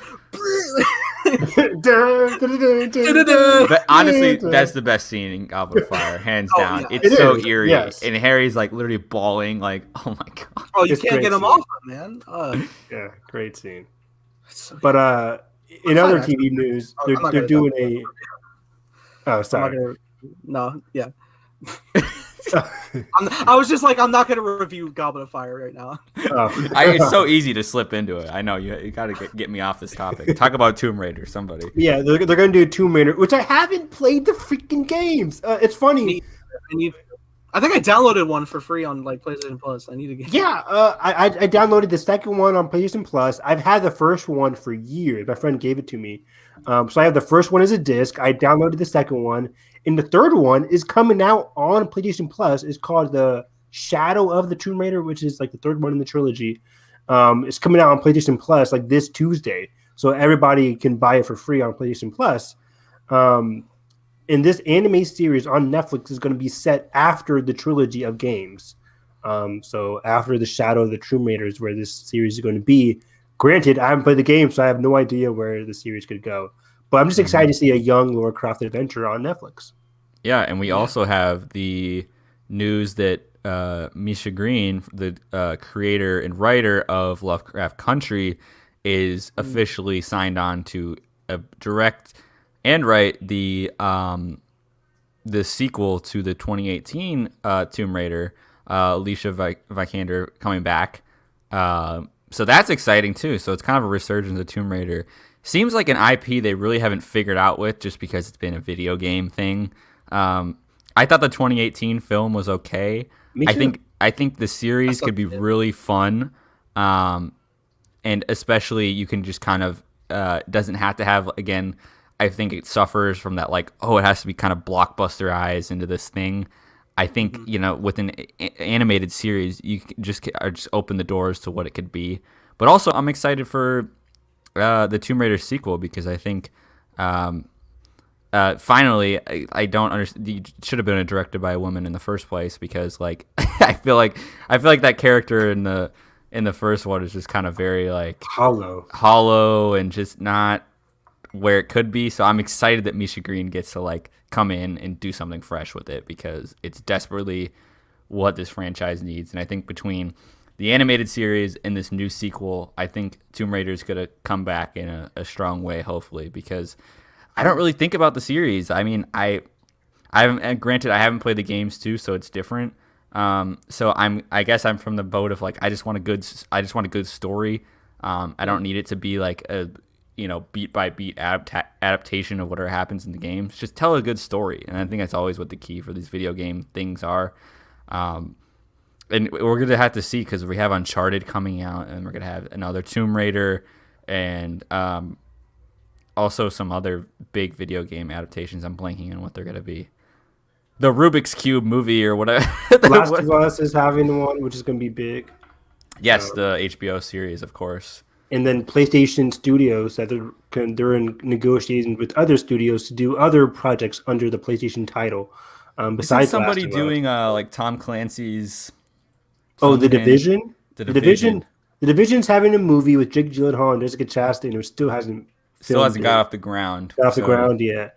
But Tom Clancy's, I feel like there's another one that they're doing as well. When is I'm missing one? Yeah, it's not of the same vein. But when is my boy Terran's Tetris movie coming? That's what I was missing. It's Tetris, the biopic, right? That's gonna be like of the making of the game, not the actual game. That's a good question. It's not blocks floating around. I think there was already pictures of him on set, right? Let me look. Look it up. But while you look that up, I think the thing with Tomb Raider is that Uncharted has been so successful since 2008 when the first Uncharted came out. It's been in its shadow on the PS3. And then Uncharted 2 came out with glorious success in 2009. And then Uncharted 3 was great. Uncharted 4 is a masterpiece. Then we have Uncharted, the spin-off games. I think Uncharted just has been so big, and like, if you like Indiana Jones, that's the kind of adventure story you want. And Tomb Raider has kind of been in the background. Okay, quickly before you go on. Tetris started filming in December, and it says expected 2021. So I would imagine probably awards season 2021 at the October. earliest. Yeah, makes sense. Put Super my exciting. But yeah, I think Tomb Raider as a whole, like the second Angelina Jolie movie wasn't really good. People don't like either of them, but I actually like the first one. I think it's a fun movie. Isn't Daniel Craig in that with a weird accent? Yeah, he is. Yeah. But so I think Tomb Raider, I need to play the games, but like Carson said, I think the anime isn't going to reference the games because you can't really bank on that. But I just want a good story to tell, and putting this in a TV format is going to be awesome. I think like that's the thing is like I think video game adaptations work the best in the series format instead of confining to the film. Right. Because exactly. Making Uncharted TV series would have been awesome. Like, look at what happened to Assassin's Creed. Like, that movie absolutely was a fail. Like, and meanwhile, everybody loves The Witcher. So, like, right, because it takes its subject material and it expands it into this, big thing, and instead of trying to cram everything in, which I'm very nervous for about Uncharted in particular. So we'll see. It's just it's like you're adapting a DLC at max. Right, and it's just like write an original screenplay with the characters and have your loose plot points, but write an original screenplay and don't have to like hit the same beat by beat. Aren't they doing that for Uncharted? Isn't it more prequel-esque?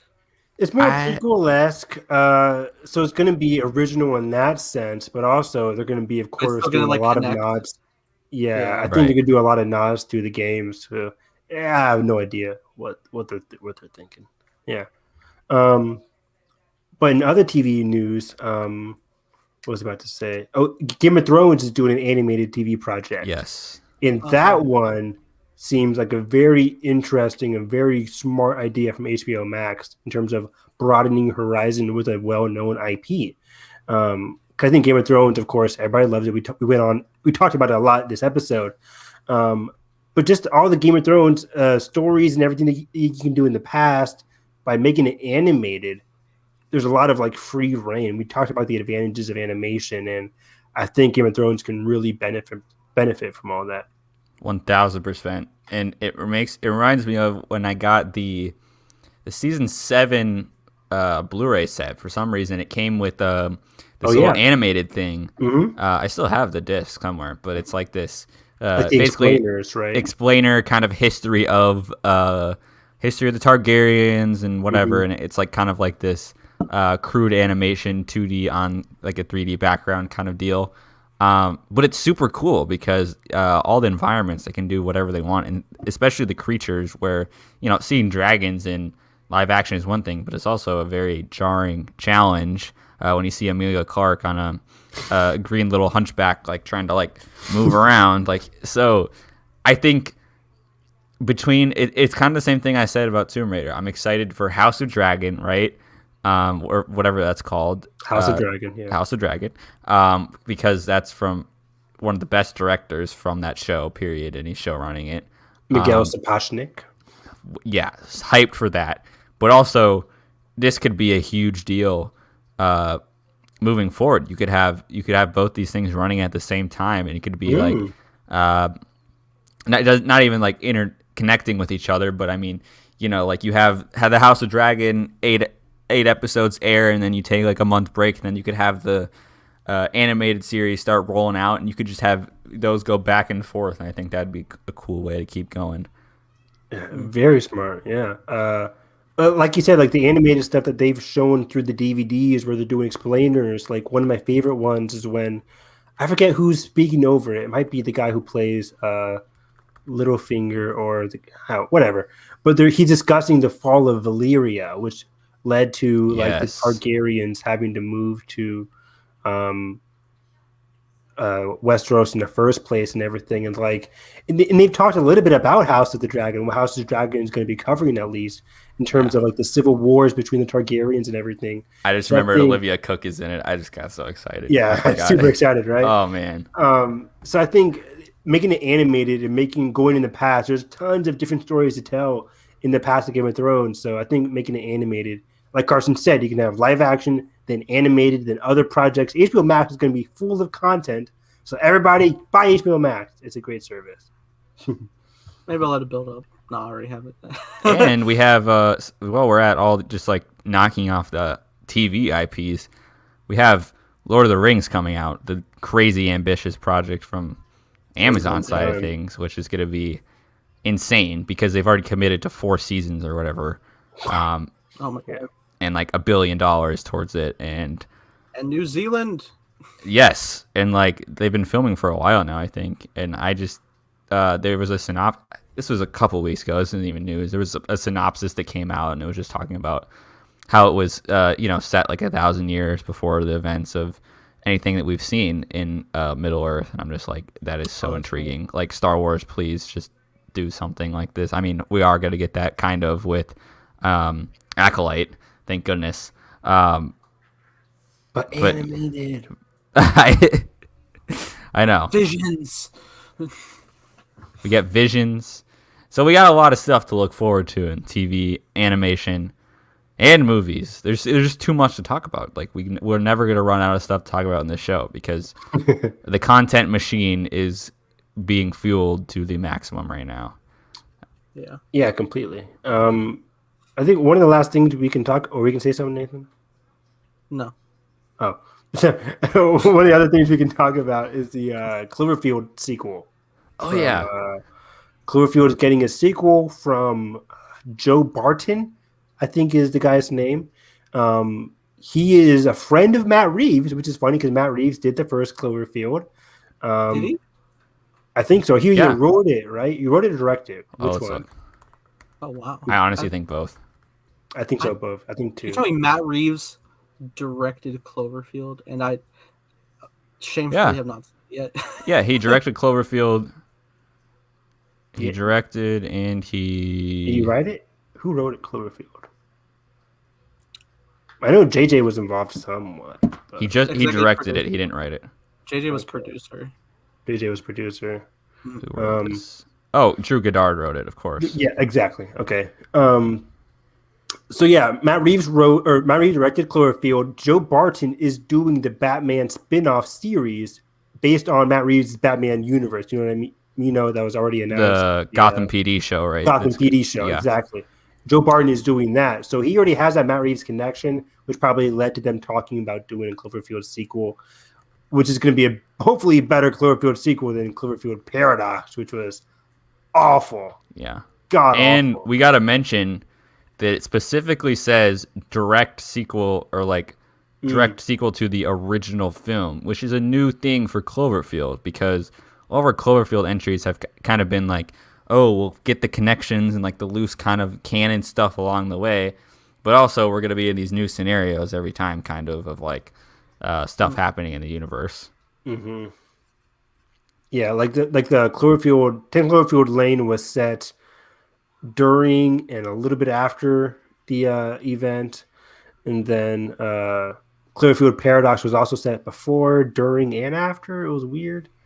I don't know. I am shamefully haven't watched any of the Cloverfield films. Oh, that surprises me. I know because I bought them. I have them. I purchased them. I have not watched them. Nice job. I need to get on it. Sit down. Honestly, I need to just double feature the. I'm gonna watch Paradox. I know I shouldn't, but I will. Oh, Nathan, have you still seen that other monster movie that came out last year with the Underwater? Yeah, it's called Underwater. I still haven't seen Underwater with Kristen Stewart. Oh no, but I've seen the ending because of course. No, I saw the ending just because of like I was randomly like looking up. Do you guys? So you guys have seen Cthulhu, right? Yeah. No, I haven't seen it. Don't say anything.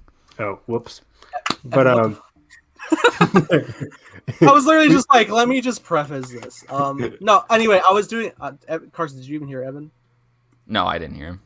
All right, good. All right, then I'll stay vague. I was doing research of this creature, and I was just like, because I was intrigued, and then randomly it was listed that creature's name underwater, and I was like, excuse me, and then I go and like look up the scene, and it's like this creature, and I'm like, excuse me, yeah, I had a great time with Underwater. It was the first movie I saw of 2020.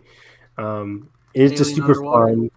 Yeah, I was like, oh yeah, Alien movie with Kristen Stewart, of course, and I had a blast. It's a basic movie, but the ending was pretty cool. Well, I cannot attest to Underwater because I haven't seen it. Everyone should go watch Love and Monsters with Dylan O'Brien because I it's do a need to watch fantastic little monster movie. Yeah, It's kind of been underrated, and I'm like, I had so much fun with it. Everyone should I see really it. am looking forward to seeing it. I am gonna watch it for sure. but Um, oh yeah, and they said that for this Cloverfield movie that it's not going to be found footage, which is new as well. Yes. what was this? Well, wait, 10 Cloverfield Lane wasn't found Oh, footage, right? well, true, yeah, but just like based off of the first one, Right. Because but- isn't you said it's a direct sequel to the first one? yeah. Mm-hmm. Okay. All right. Cool. Hey, there was this. Wait, hold on. Spy Kids. Oh yeah, Spy Kids too. Yeah. Wow, so much I'm not movie letting news. my Yeah, boy Spy Kids. Rodriguez get out of here. Yeah. So I'm. What was it? It's like a new look at like Spy Kids. Like, is it a reboot? I'm not Let's sure. look at the All article. we know is that it's a reboot. I think from the Hollywood. No, Reporter. give me Carmen and Junie back. But I think reboot could work in the sense that they could pass the torch. That's my hope. I Yeah, saw, it's not. Let's look. Where? Because it's not a remake. I saw on Instagram, the actress Taylor Dooley, who plays Lava Girl, was getting hyped about it. She was like, "I would love a crossover." I was like, "So would I." Like, They're using the term reimagine the Spy Kids franchise. It says for reimagine. What is this, Matrix? it says Rodriguez will return and direct the next film, which will revolve around the activities of a multicultural family. Nice. Where is this? I'm trying to see if there's like a sentence about like it just says they've optioned the rights to reimagine the successful Spy Kids franchise. Okay, so I was kind of hoping they would connect it. They still could. They still could say like it's in the same universe but with a different family. Well, it was weird. Like, I still have not, because I heard how bad it was. I did not watch the fourth Spy Kids film, but apparently Carmen and Jr. are in it for a few minutes, like, and it's the same actors. Like, they're like more grown up now, so they're less kiddie. But like, I'm just like, that's fascinating. But yeah, I would like to see more. It's so interesting because so the people that own the rights previously it's called Spyglass Media Group, of course. They have, but Skydance, the people behind, I believe Skydance has a hand in Star Trek and Every Mission JJ Impossible, project. right? Every JJ thing. So it's interesting that it'll be under this Skydance brand now, which is kind of cool. That's really cool. Oh, yeah. What studio is that? Like Universal? Let's look. Who owns? They're I think it's Paramount, right? I think they're kind of like they might be like a Legendary where they like are their own production company. Like it's like Troublemaker Studios, and they co-produce and co-finance films with Paramount Pictures, so very similar to Legendary and Warner Brothers. Okay, yeah. That's interesting too, because I always remember like the third Spy Kids film ends so abruptly, out of nowhere, like not out of nowhere, but like it's like the fastest wrap up you'll ever see, and it's like that is your trilogy. Like what? Wait, don't forget Spy Kids All the Time in the World from 2011. I told you I'm trying to. Yeah, we don't talk about the fourth one. that was one of those weird films where like in the theater you were given a scratch and sniff card for things on screen. Oh because, no! Oh my god! Because they couldn't just settle with the 3D gimmick enough. They were like, oh, it's 4D. We must own all your senses. Yeah. What's the 5D? Are you gonna enhance my feel? Like what? Ready Player One suit. Here we go. Haptic feedback. I had to go like see Spy Kids 5 in D box, and they're gonna like just like throw slime on me or something. Oh my god! Can you imagine? The Kids' Choice Awards would have the best product tie-in with that or whatever, when they did Nickelodeon or whatever. Well, that's Paramount, so you could. Oh god, don't give them ideas. I just remember they have a streaming service coming out. Yes, Paramount Plus getting the top ideas from our show.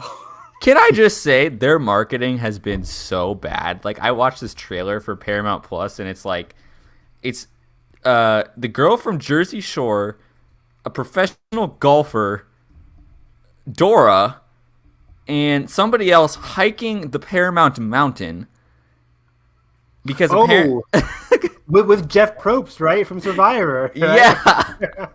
I saw that yeah, too. I did see that. Wait, I didn't see And the I'm other like, people, but well, maybe I did. No, yeah, I did see that. And I was like, wait, yeah, Survivor. Wait, I thought it was going to be like for some reason a celebrity Survivor thing, but then it was just Me too. I thought it was a Survivor. I'm like, oh, the new season Survivor. Like, oh. I was It's just hyped. so I was weird. honestly hyped. I was like, I can't wait to talk to Evan about this. It's so weird because like when you think like yes, that's like their logo, but like no one thinks of like mountain. Not Like at it's all. not like a I selling think of- point of I like think of the stars going like into the ring. I don't think of the Right. mountain itself. and that's why it's such a weird name to me. It's like that's the logo. Like we're gonna sell the mountain, baby. We're gonna everyone's gonna hike the mountain.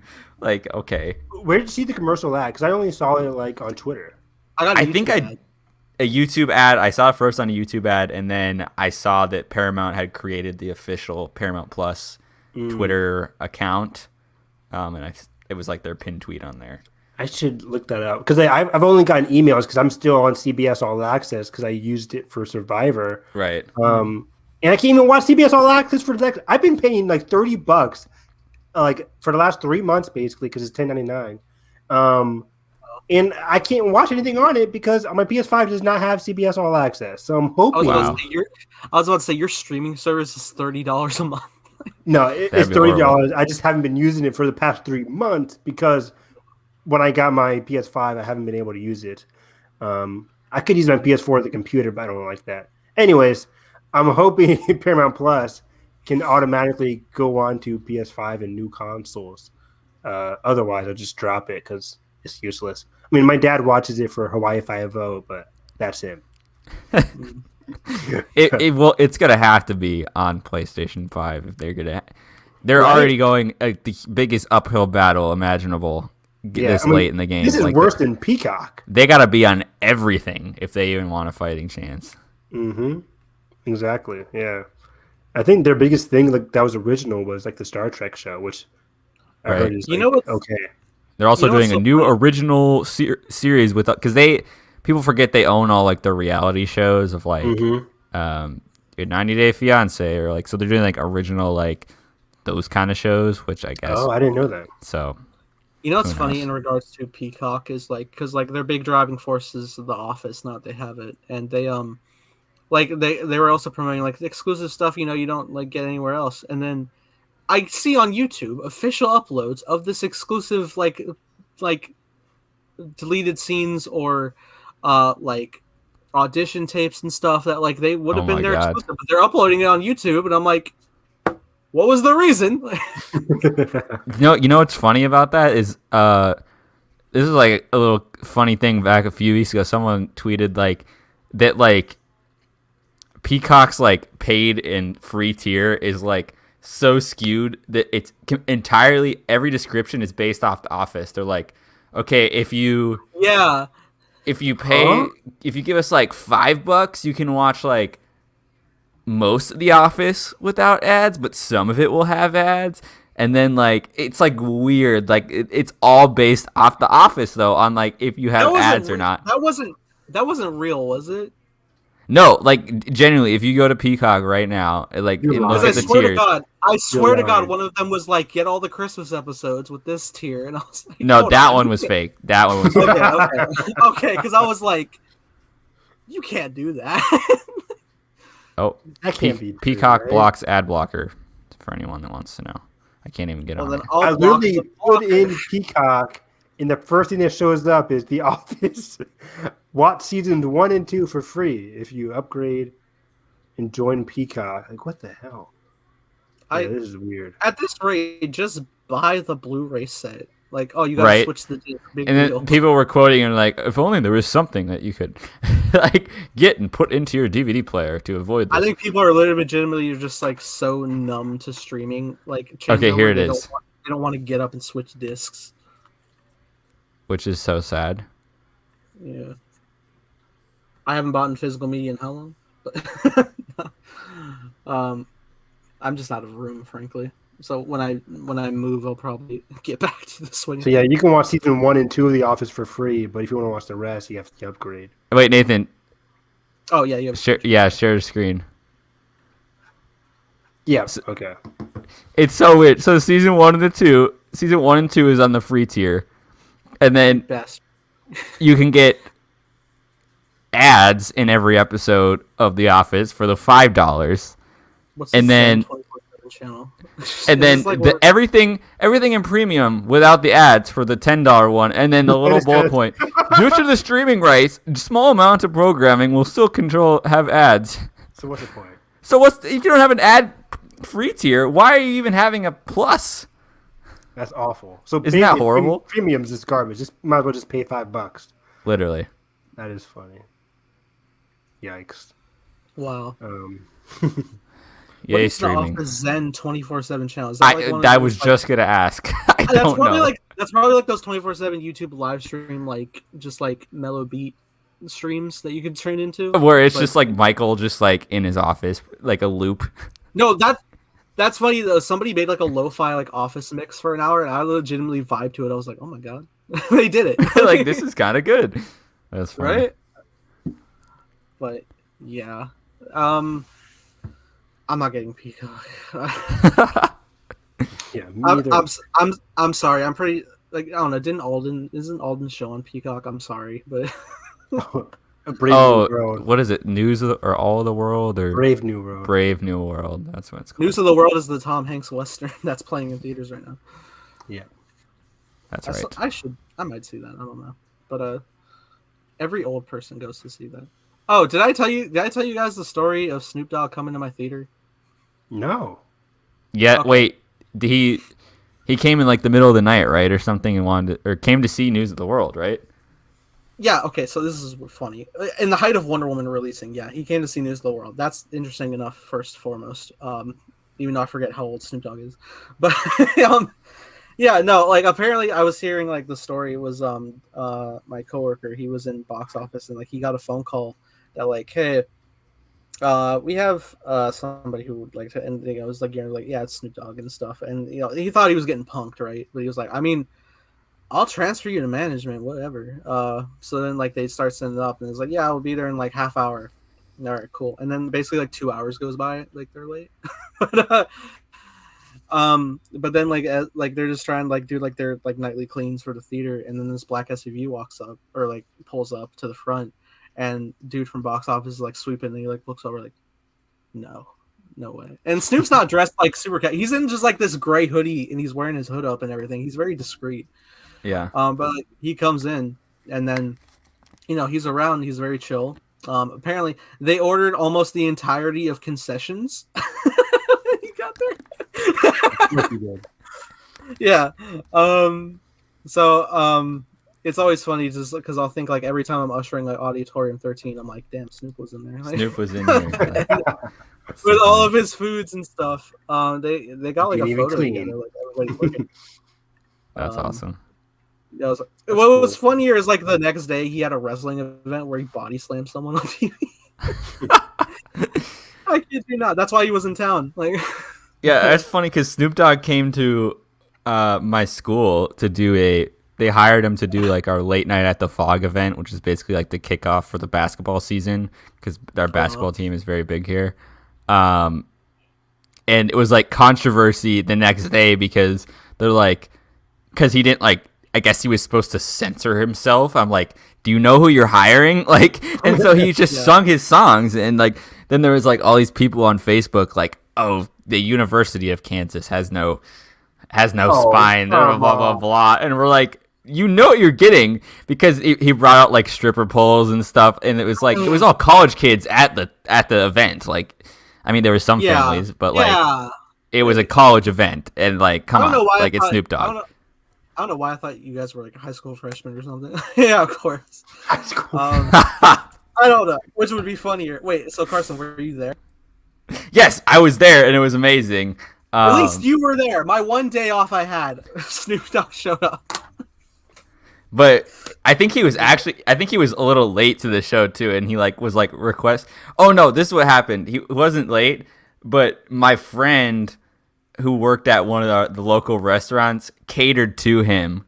So he brought like this just giant order from this brewery place to Snoop Dogg, like burgers and beer and all sorts of stuff, and I'm just like, that's hilarious. All right, next time we tweet out the link to the stream, we gotta just bookmark everybody. Like, hey, go to 150 for the Snoop Dogg story. For the Snoop Dogg story, yeah. That's awesome. Evan, what's your Snoop Dogg story? Yeah, Snoop Dogg walked into my university library where I worked at, and he ordered some books. No, he didn't. No. He's Ordered books. Just kidding. You ordered books at a library? Oh, you know what I mean. You he request checked books. them out. He requested. Whatever it's called. He checked out so many. What did he check out? Like, what does Snoop Dogg read? He got all the magazines of High Times. It was crazy. No. Okay, I think that's the news for today. Did you guys watch anything in the weeks past? Oh wow. I saw White Tiger this week. I thought it was okay. It kind of like dragged towards the end and didn't really it wasn't really that fulfilling. I guess it's an eye-opening experience. I guess you can say that, but I already knew a lot about the Indian caste system and its flaws, of course. So it just wasn't really entertaining or appealing. And by the end of it, I was just like, okay, it was decent. It did have some good tense moments, and it did have a great lead performance from the main lead actor. I think that's like the best part of the movie. But overall, it was decent. I saw The Little Things yesterday in theaters. Yeah. Great performances. I know, right? I thought it was fine. It's a basic crime thriller. I'm such a huge fan of this genre, of a crime thriller genre, that I watched it in theaters. I really like the cast. I didn't see like a trailer, so I was like in our theater we have a Little Things poster, and I was just like, oh my god, wait, Denzel and Rami and Jarrett, what? I was like, but then like randomly I got a YouTube ad, and then I saw them all pop up. I was like, oh, it's this movie. I thought really intrigued. I thought the trailer was really good. I think, but I think Jared was good, really good. I thought Denzel was good, and Rami was like, they're all performance wise really good. I just think the story kind of drags, and it doesn't really know what it wants to achieve in terms of its like. It tries to be very subtle. It tries to be very mysterious, but doesn't really earn it. And by the end, it's kind of just like ends. Yeah, it's not very satisfying agreed. In the end. But I think I didn't hate it. Like I watched it; it was good. The people in my theater loved it because they were clapping at the end. I was like, "Oh, what the hell?" Okay. I was bored out of my mind during this movie. I don't know how people could be clapping. Really bored. I don't know what it was. It might have been that I was with a couple friends and we were kind of just like laughing about it, and maybe I wasn't totally paying attention. You see it in theaters, HBOMAX? HBOMAX. Yeah. So that also could be part of it. But it was just, it's one of those movies that like not a lot happens and it wants you to think that a lot is happening. Exactly. And so you kind of have to buy into it completely that like the stakes are high, even though it maybe hasn't really got that to that point with the characters. And you're just like, it's a little over 2 hours, isn't it? And it's I think it's like 2 hours and 7 minutes or something. Or maybe 2 hours without credits. I can't remember, but I don't know. It just really dragged for me.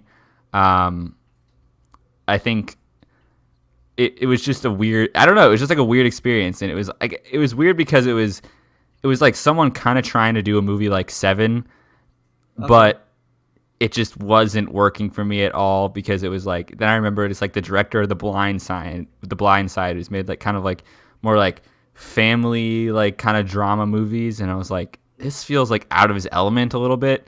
And you can very much feel that, and so I think it's just a number of things between the kind of just wrong director, wrong time kind of deal.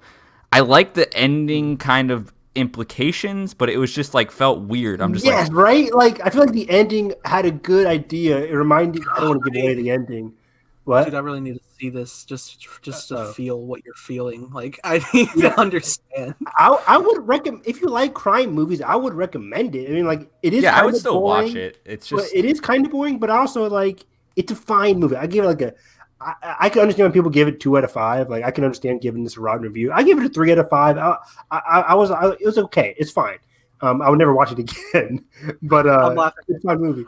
But it reminded me of Zodiac, but I think it needed a more better nuanced director with this kind of genre, like to understand the subtleties of what the ending was trying to say. Yeah. Instead of it just happens. It just happens and ends. Yeah. Yeah, and then everyone just goes about their business, and you're like, the message was really achieved well. Yeah. It's really weird. I'm just laughing at so much on like a couple things. Like first off, we were talking in chat because people were watching it, and like I think Edgar was saying because like me and him both got these ads. Like we keep getting these ads, and so many. I keep hearing Denzel pop up out of nowhere, just being like, "It's the little things, Jimmy. It's the little things that get you." My friends and I were so laughing. We're like, roll credit. No. What's funny though is before you guys kept like kind of like ragging on it, I was like already hyped for it. So like when those were popping up, I was like, I'm honestly hyped, dude. I really want to watch it. Like the little things, man. Yeah, no, but then it keeps going, and it's just like it's the little things, Jimmy. And I'm like, okay. At one point in this movie, Jared Leto is looking at a picture of a dead girl and says, "Holy guacamole! 11 more of these, and you could make a calendar." And I lost. What? Oh my god! No, bad because I will probably I'll get off of like one of my shifts and then I'll go to the theater. Dude, and then Raimi's sitting there and his facial expressions are just like, I can't do Rami Malek, dude. Dude, I'm literally gonna watch this in the auditorium with people, and everybody's actually gonna be like serious in watching it, and I'm just gonna be dying laughing over it. Dude, people laugh. I think it was meant to be funny though. I think it's meant to be funny because people laugh. It kind of is. It's dark comedy. It is dark kind comedy, of right? Yeah. So and I think Jared's character really. I can see a lot of it being just Jared, like not ad-libbing. What is it called? Just like doing his own lines. I think he was like in character method acting for this role. Evan, when they pull up in the car together, I was just like to my friends, I'm like, quarter mile at a time, Dom. Quarter mile at a time. No, I was literally like, did you guys like see the tweet I sent in chat where someone said Jared Leto be killing people in real life to get ready for roles just to get 20% Rotten Tomatoes? Dude, it's I was so watching this, and I'm like, man, Jared be really trying so hard for these movies that just aren't good. It sucks because like. He goes all in for Suicide Squad. He goes all in for the little things. He goes all in for like Morbius properly. But like he's a really good. He was really good in this. He's got some good roles coming up. He's got a new Apple TV series, and then a couple. Obviously Tron, and then another project with Aronofsky, which is going to be interesting. Carson, I need to pick your brain. What is your thing with Rami? You just okay. Dying. Let me break it down. I said it today. Okay, the thing, Jared Leto, very outwardly scary, right? Like, you know when he shows up on screen, he's just that Demeter, right? Like, he has this type, it's a very typecast. He kind of plays the same guy every time, usually, at least in recent years. His Oscar days. Raimi, I feel like everything that is outwardly creepy about Jared Leto is bottled inside of Raimi, and I feel like he could be bursting at any moment, and it terrifies me. This man is so nice, and you're just judging him by his resting face. Just the way he. I know I should not be judging somebody's looks, but this man, I feel like he's ready to burst and just like do something at any moment. I can't explain it, and for those reasons, he will make the best Bond villain. Because I hope he has the best like outlash scene in No Time to Die, and you will finally get your cathartic release. He's just so tightly wound, and his chin is I'm just waiting for it to like explode. Like I don't understand how his jawline is that defined. It's insane. I don't know, but he's a good actor, which makes up for it. He is. And I can't wait to see him in No Time to Die because it looks like he's like doubling down on that creepiness, but like in a villain way. And I'm so excited to see like funny? that. You know what's funny is you say that, and I was thinking about that when I was watching a No Time to Die trailer, and I'm looking at Rami, and I'm just like, oh wait, he's not doing anything. Oh, he's just resting like he normally does. Oh, Carson. And that's why it's scary. Damn it! God damn it! Because I love him so. I need to like go back and watch him in Night in the Museum to see like how he compares then. Dude, Keep and forgetting who's in that. And I feel like why Mr. Robot probably works is because it understands that in and of itself, and like that's why I think he's so perfectly cast in that role in Mr. Robot. But yeah, I don't know. I don't have an issue with him. Like I genuinely like his performances. I just I don't know, whatever reason. It's just like when you see like, I don't know, like I'm terrified by like Javier Bardem in like No Country for Old Men. The man shows up with like, it's just I get that same. I thought you meant Javier Bardem in general. I was like, No. I'm saying specifically in like No Country for Old Men, where he shows up with like this air gun that like literally, like I just get creeps from like those kind of roles, and I don't know, for whatever reason, Rami Malek gives me those creeps. Okay. That's a great way to end the show. Yeah, so we're gonna leave it- creepy. I didn't watch anything, so yeah, we're gonna leave it there. Let us know in the comments. Are you scared of Rami Malek? What's your favorite non-intentionally horror? Cancel me, please cancel me for not liking this man. What's your favorite non-intentional horror role he starred in? Let me know in the comments. Yeah. It's got to be Short-Term 12 for me. Oh yeah, he's really good in that too. He is really good in that movie. That movie is perfect. Alrighty, Evan, where can they find you? Find me on Twitter at HarrisEV9, retweeting a lot of Attack on Titan news and any Star Wars or movie news throughout the week. That's pretty much it. Carson, where can Rami Malek scare you?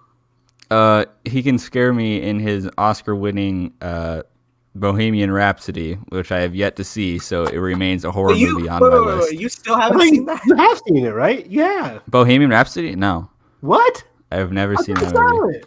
I thought you All right, didn't you just Carson. walk out or something? Okay. No, I Oh, not my I fault, walked my out fault. at my Oscar party. Yeah. I walked out when it won editing. Okay. So my false memory is like I showed you Rocket Man. I did not show you Bohemian. Yes, that's the reason we watched Rocket Man together, but we haven't watched Bohemian Rhapsody together. So that's a bummer because I do prefer Rocket Man leaps and bounds ahead of it, but I still we should watch parties of Bohemian Rhapsody. You know what? I'm so down. Like at this point, I'm past. All right. I'm past everything. I it's in the past. I'm ready to open the wound. Look, nothing's gonna hurt as bad as Green Book's win for that. So Exactly. Hey. yeah. The name of this show stems good from that Oscar campaign. But what a great redemption arc of Parasite's win. So Man, where will Oscars gonna be so weird this year. So where will the scales tip this year? Yeah, it's flip of the coin. Who knows? But You just flip a coin.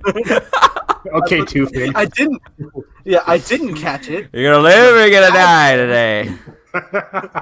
What did it land on? Actually, can I see it? I lost the quarter. Never mind. All right. If you want more of this chaos, you can find this here weekly. Let me know if you guys enjoyed our podcast in the comments below.